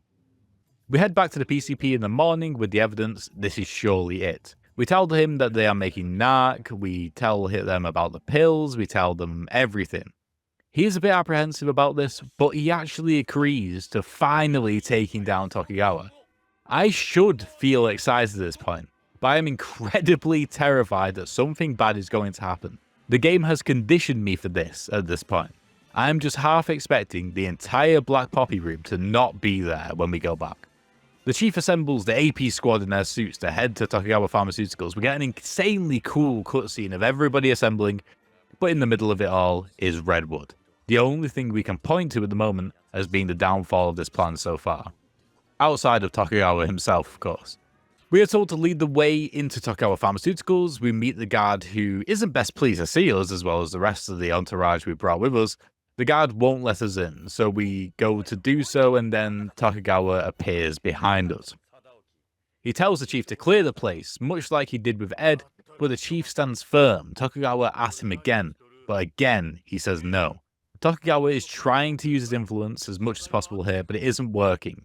This is exactly the same as what it was like with Ed back at the prop. Tokugawa says it's fine, whatever, open the door. My stomach is in my throat at this point. There isn't going to be anything there, I can feel it. The security guard opens the door, we head inside, everything is here, but Tokugawa says, those aren't black poppies. We look at the flowers closer, and yep, they aren't poppies. They switched them. Tokugawa says they are an artificial leaf, which is used to combat global warming. A heartwarming lie if I ever did hear. We head to the place where we find the capsule. Again, nothing is here. We have been well and truly set up. This feels so awful. Tokugawa says that enough is enough, but surprisingly, the chief says that the AP squad need to do a full investigation, which suggests that he doesn't fully disbelieve us at the moment. But wait. What they find isn't poppy or pills, but Hojo. We finally found Hojo, the guy who we've been looking for this entire time, and he is dead. The time of death, 4 hours ago, which, if you didn't know, is when we were last here. Redwood also states that on CCTV, it showed that Jonathan was the shooter, and the chief with glee, arrests Jonathan for the murder of Hojo. Not only was Tokugawa setting us up, and Redwood, but it was the chief as well, all along. Now I expected it from Tokugawa and Redwood, but not from the chief. But it does explain why he refused to entertain the fact that Redwood was a bad guy at all. Now they have all the evidence they need to put Jonathan away through witnesses and CCTV footage which has been edited, all the terrible stuff which they've done. We get tased and the camera cuts to black. We then experience a flashback of Lorraine, both her coming to Jonathan for help, and then in the past, we then get an incredible cinematic sequence of people that have done us wrong, taunting us, laughing at us. We then hear a voice as Jonathan comes to. It's Karen. We wake up inside a house, not a jail cell like we expected. Apparently the BCP were about to send me home to be arrested. Then Karen's news truck crashed into the van that was transporting us. Karen managed to drag us out and get into the van that was being driven by Ed. Unexpectedly, Karen and Ed managed to kidnap us out of the police escorted van. Now there was like 7 vans around this one van. I have no idea how they did it. Karen has apparently been on to Tokugawa for years and sees Jonathan as an opportunity to finally blow the case wide open. Now, I did not expect this from Karen at all, maybe Ed, but even then I 100% thought we were heading to jail. And then maybe the case could potentially play out in the public eye of a trial of some kind, potentially. That's kind of what was in my head. We found out, though, through speaking to Karen, that she is sick. She has been needing an organ transplant for years, but no luck through Tokugawa Pharmaceuticals or the hospital. And she hasn't had the organ transplant because she doesn't have enough money. As she's clearly one of the richer residents of Beyond, this points to vital surgeries being penned off for literally the most elite of the elite. In the process of being arrested, the watch Jonathan was given by Lorraine gets broken. Karen says that she can get a tech from the news anchor place to fix it. He said no, he is done living in the past. This is a great underscore of what just happened. Everyone apart from Ed is either dead or has betrayed Jonathan from his past. Now he only looks forward, and the watch is used as a tool to resemble that mindset change. We then cut to a live new broadcast of Karen talking about a fugitive, Jonathan and Ed, who have fled the scene of an accident, then cutting to the chief stating about Jonathan and all his terrible stuff that he's not done, but he says he is done. This is a live broadcast, so how is Karen doing it? She says afterwards that was completely AI, well, her part anyway. Very spot on from a Kojima on the state of the media in the future, which based off what we're seeing in the current media landscape today. After a brief hug with Karen, where Jonathan and Karen confess some kind of love for each other, whether this is platonic or otherwise isn't clear, but I still have the theory that Karen is Jonathan's daughter, so I hope it is platonic. But yeah, after the hug, a phone rings. It is Ed, who is calling through the news network's private line so others can't pry. He says he has learnt a lot. Through this split screen of Ed and Jonathan, we can question Ed on what he's learnt. So it is confirmed that Hojo was indeed supplying narc to the pharmacist to sell. I think at this point we can finally choose to believe this, as it's been iterated a few times now. This is confirmed through the implication of large payments made into both of their accounts after a recent transaction of the K9 pill. Tokugawa wanted rid of both the pharmacist and Hojo once he found out, and that the CD was made in an attempt to blackmail Tokugawa by Hojo. Alongside this, we finally get a motive, a very Heisenberg motive. Basically, Hojo was trying to make enough money to pay for Karen's organ transplant, which we just learned about. That was the entire deal, which does make sense. However, I will point out a line I mentioned a little while ago at this point, and was mentioned in the game about 3 hours ago. Chris's specialty, the woman who works at the hospital and appears everywhere like Nick Fury, is organ transplants. Whether this means anything positive or negative for Karen, I don't know. We get confirmation from the scientist that the vial of blood we gave him is what the AP uses in the field, and it is further confirmed that it could belong to just a few AP due to its type. But we can't say for certain that it's Redwood's. We need to know what artificial blood he uses.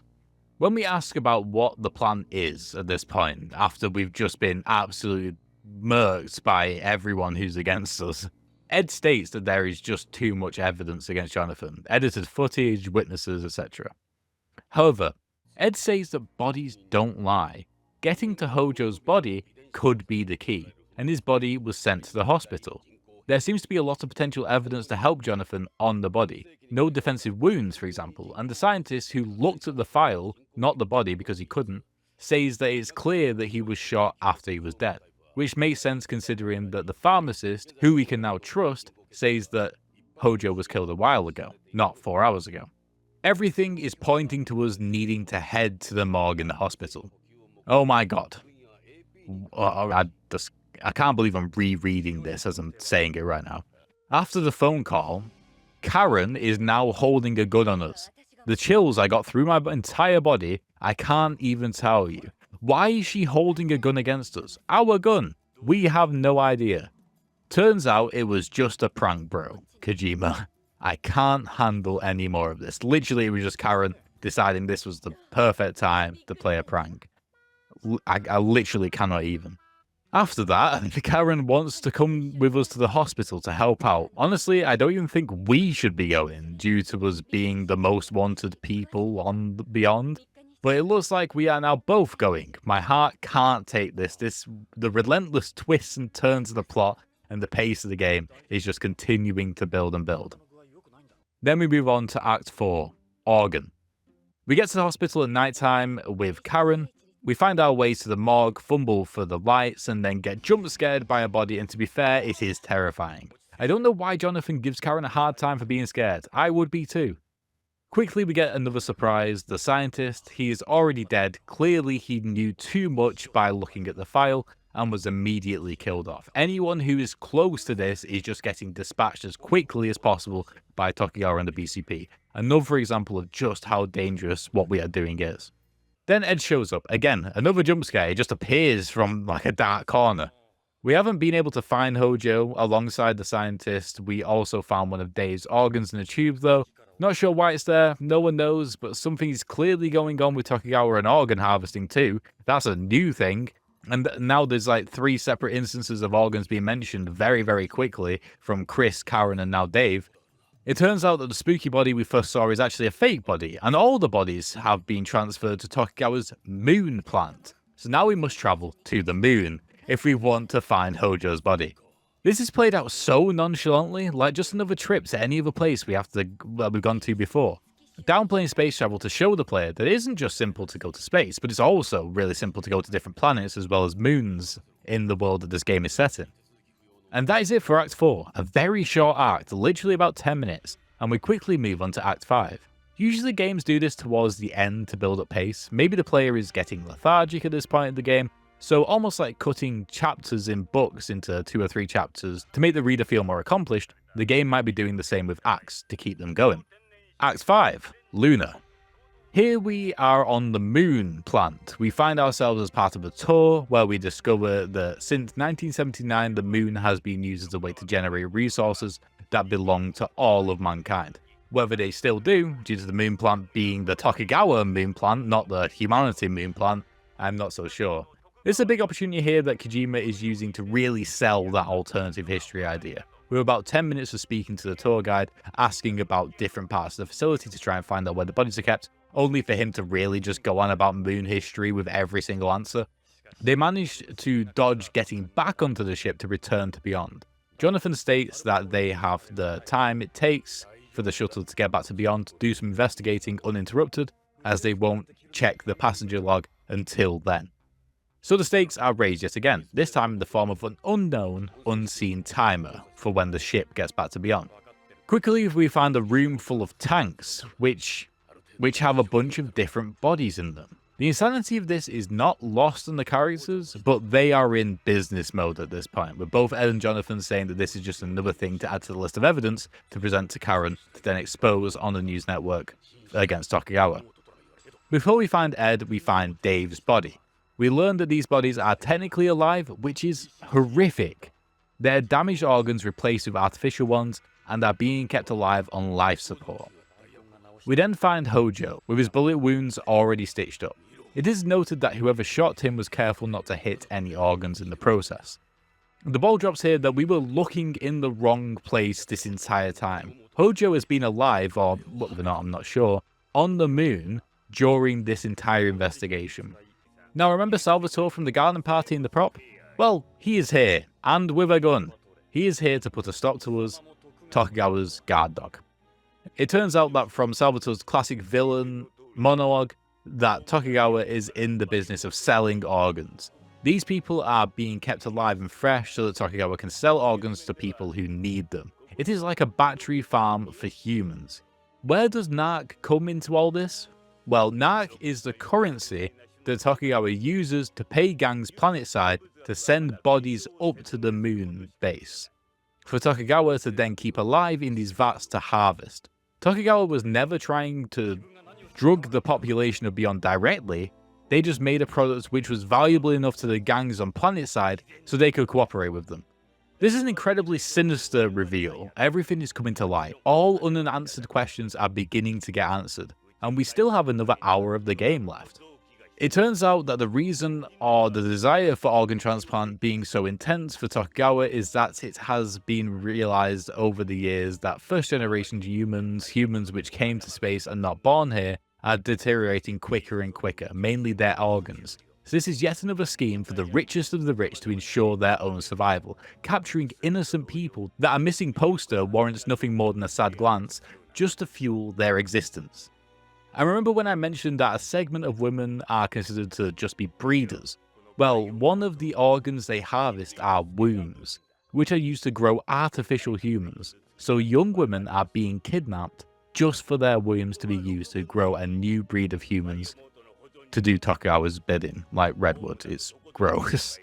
Now we finally start to get answers about the incident from the start of the game as well.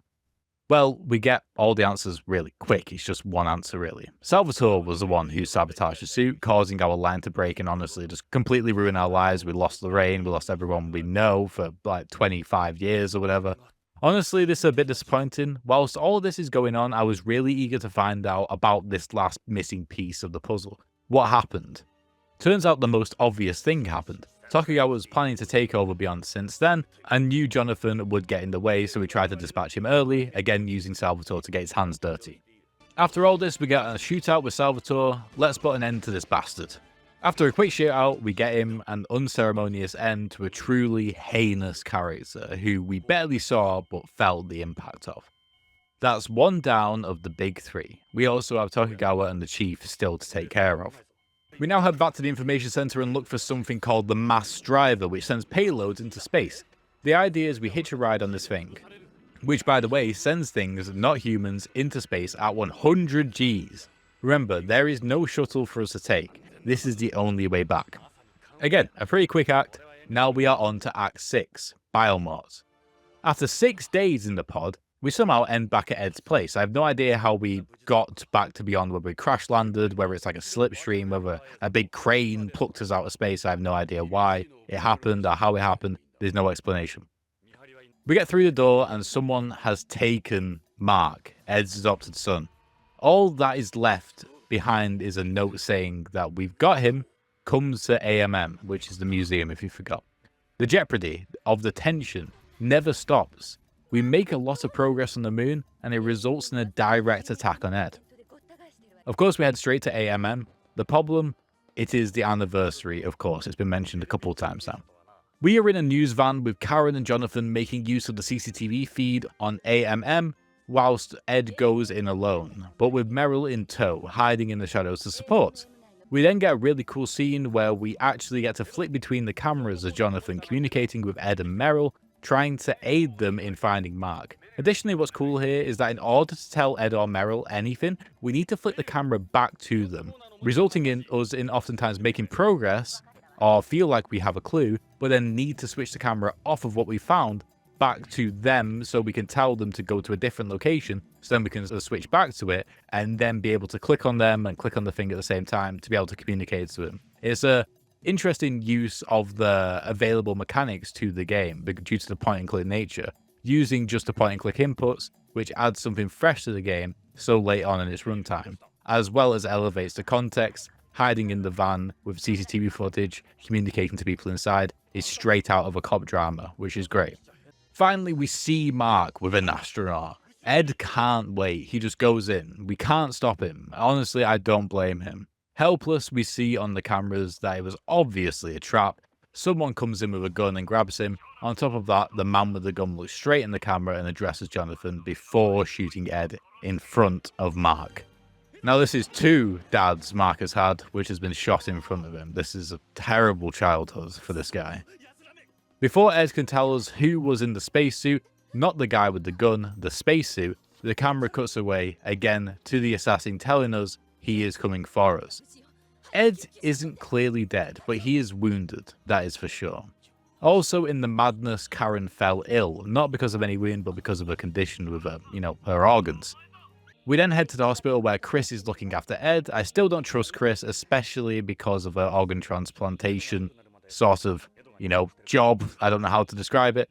And after what we learned on the moon, as well as her connection with Tokugawa, I am even more skeptical.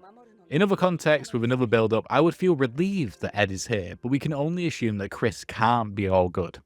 In another room, we find Karen. She is stable, but she isn't well at all. The doctor says she can't really lead this place. Well, not now anyway. So this might be where Karen stays until the end of the game. Heading back to Ed's room, we find that Mark has drawn a picture of the perps. We have what we can assume is redwood on the left, the suit in the middle, and the flower on the right. The flower is a mystery, as that wasn't there at all. Anna says that it could be a lavender flower, as that is Mark's favourite. But of course we know of another flower that Mark could somehow be referring to here, the black poppy. Then we get a prompt to remember that Ed said someone was in the spacesuit. We don't know who. We have nothing else to go on apart from Mark's drawing. The game then gives us a portrait of a bunch of people. We have to click on who we think it is. The only clue here is the black poppy or the lavender flower, whatever it is. This feels like the classic part in a detective story where we have all the evidence and now it is time to point the finger. At this point, I don't feel like I have enough evidence here. We have the black poppy, of course, but that points to Redwood, the chief, and Tokugawa, because the black poppy is purple and Redwood's hair is purple. It could be him, but we know that it isn't Redwood because the guy with the gun was Redwood. At least we think it was anyway. In this picture, the only other thing that's purple is Lorraine. It turns out that it's Chris. Of course it's Chris. Chris is obviously a bad guy. But to be fair, I didn't figure this out. I won't pretend to.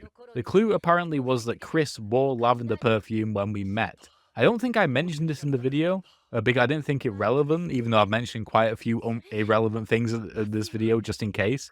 But we also had the option to smell Chris when we met her. She smelled like lavender. This feels like in the same vein as when we had to figure out the family crest, not just as harsh. Because literally, it was from like 7 hours ago at this point in the game, and it was like one line. Again, another time in game design. When confronting Chris, she runs to a window saying that she will jump, that she has had to do this because Tokugawa told her to, in place of Salvatore. It seems like Tokugawa has chosen a new guard dog to have on his leash. We also find out that Chris is the mother of Redwood. What? Yes, Chris has been in debt to Tokugawa for a while.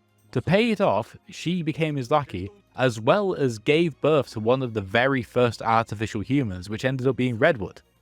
This is actually awful.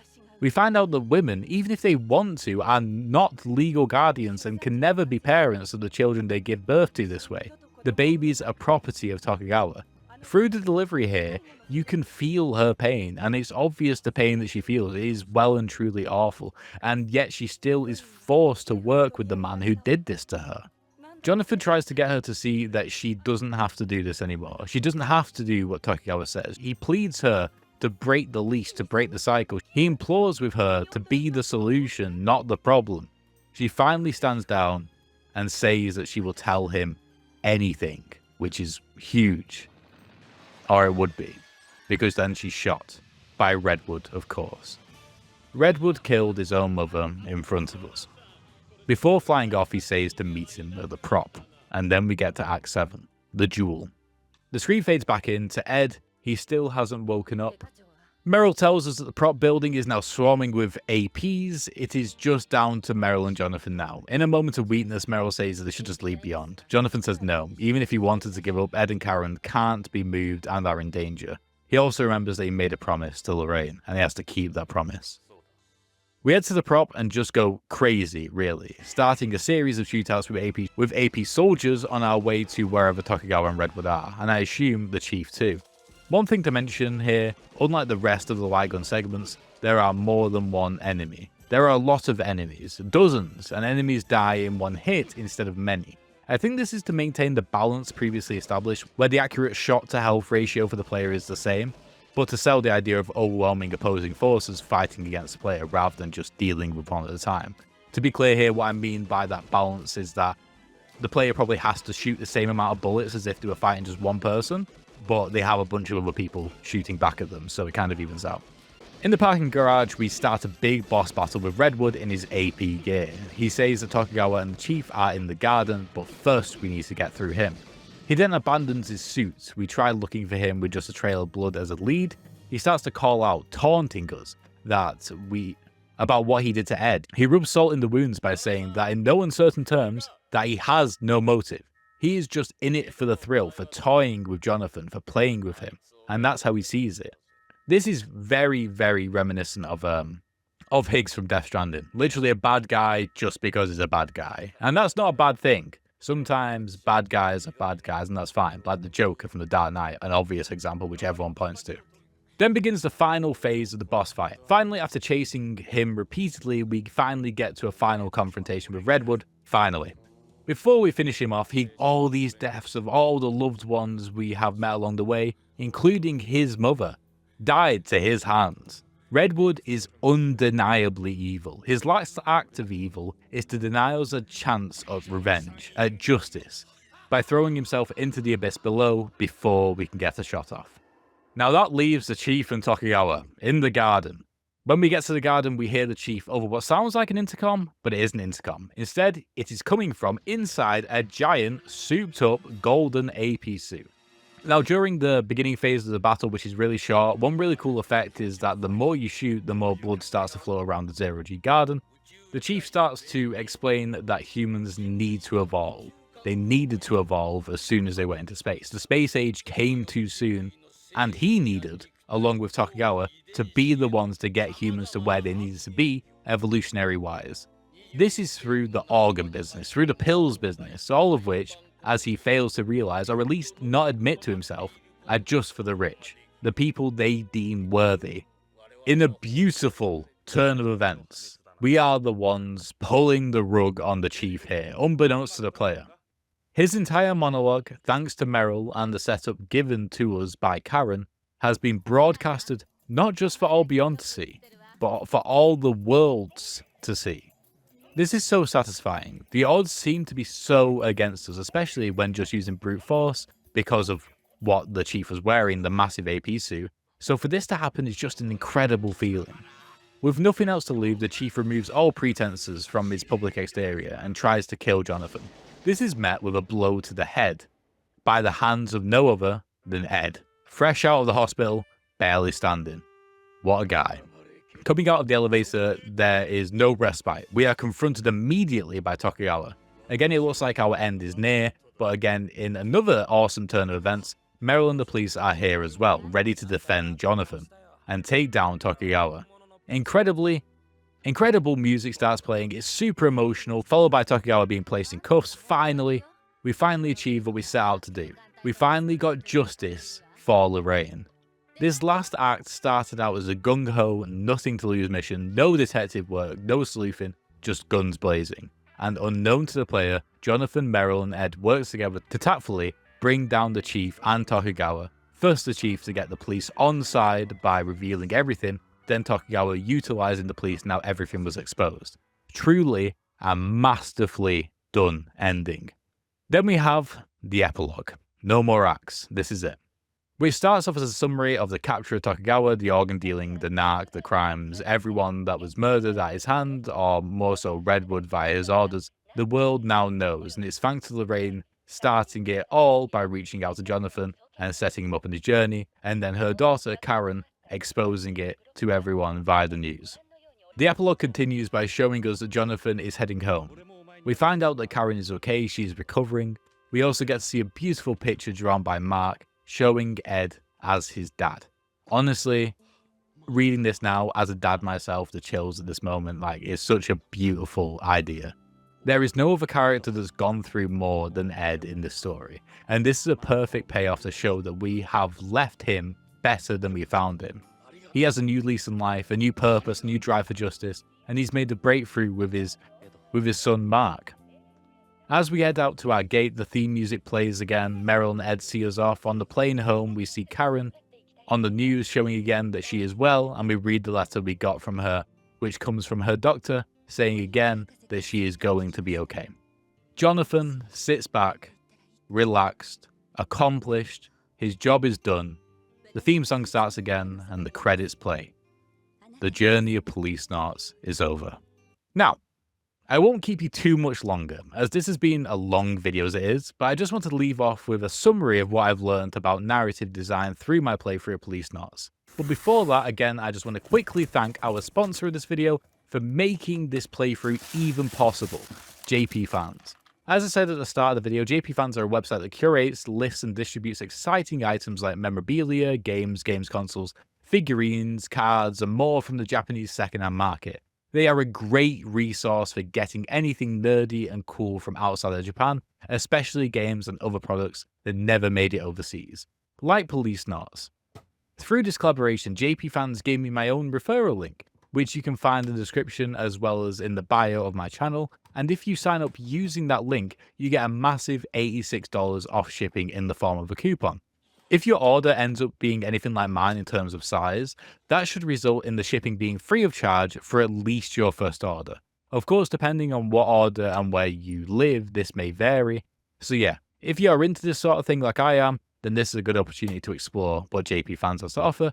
And if you feel like you might be interested but aren't sure, signing up to the website will directly support the channel via the referral program. Anyway, back to the video. So here are my top learnings about narrative design, which I believe has and will make me a better game designer overall, that I've learned from playing Policenauts. Firstly, it is important to have your goals, your end zones that you set out from the beginning. I pointed out many times, and you can see it on every screen and with every interaction, that Kojima's goals of answering his own questions about the possibility of space travel and humans living in space, as well as how it could impact society, are answered constantly. This makes the world building feel consistent, practical and grounded, as well as ensures any players that were hooked by the premise get constant satisfaction due to these questions being answered.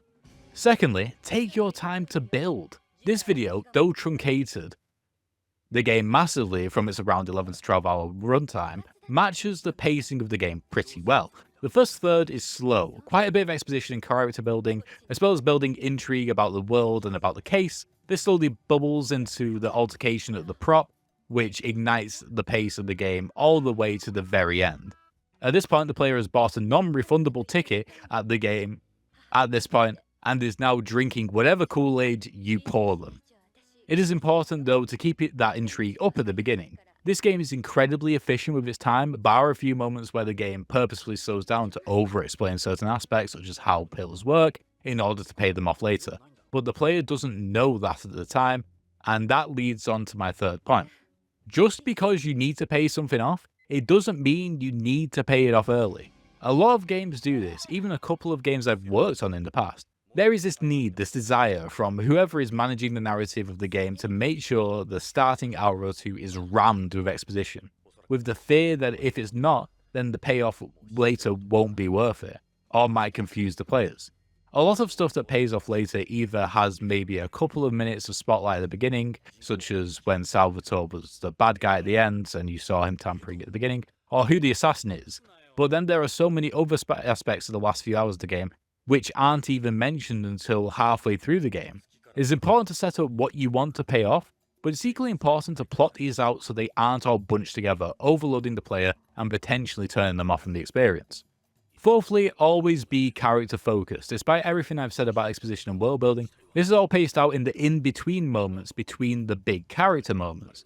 Almost every conversation in this game, every line of dialogue is written through the lens of who is speaking. There are so many instances where the game says stuff without saying it, both building characters efficiently, but also working as a tool to make the player engaged enough to theorize about what the characters are referring to, and clever when it pays off. Finally, wherever you can, if it makes sense, up the tension. Due to how hostile Kojima has made this world, it was easy for him to do it pretty seamlessly. In every act at least once or twice, there was something mentioned implicitly or something outspoken explicitly, which ups the tension. Still, the best scene in the game is when you first meet Tokugawa at the garden. And like the people under the floorboards, he makes it known that he knows without telling you that he knows, leading to the rest of the interaction, though already pretty tense, even more engaging for the player. And that is pretty much it. Honestly, and speaking bluntly here, I could dog a bit on the way the game is structured, especially around the point and click aspects, but that isn't really fair, as it's obvious to see where the improvements have been made over the years without going in on the game. And this game is 30 years old at this point, just to remind you.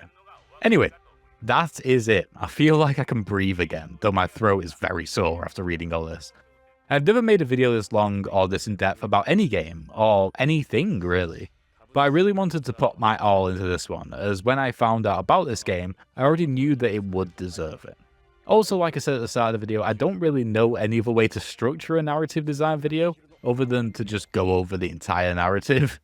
With that in mind, I asked that it would be great if you could like the video, give it a share for those that would be interested, and subscribe so you can see more of this type of stuff in your feed if you want to. And yeah, if you're at the end, I imagine your answers to these would most likely be yes, but it's up to you. On top of that, we do have a GDL Discord server, which you can find with a link in the description. It is full of like-minded game devs and games enthusiasts, and it's just a great community in my opinion. Well, that's it. This video took nearly a month to make on and off in between making other videos, so hopefully you enjoyed it. Thanks for watching, and keep on keeping on.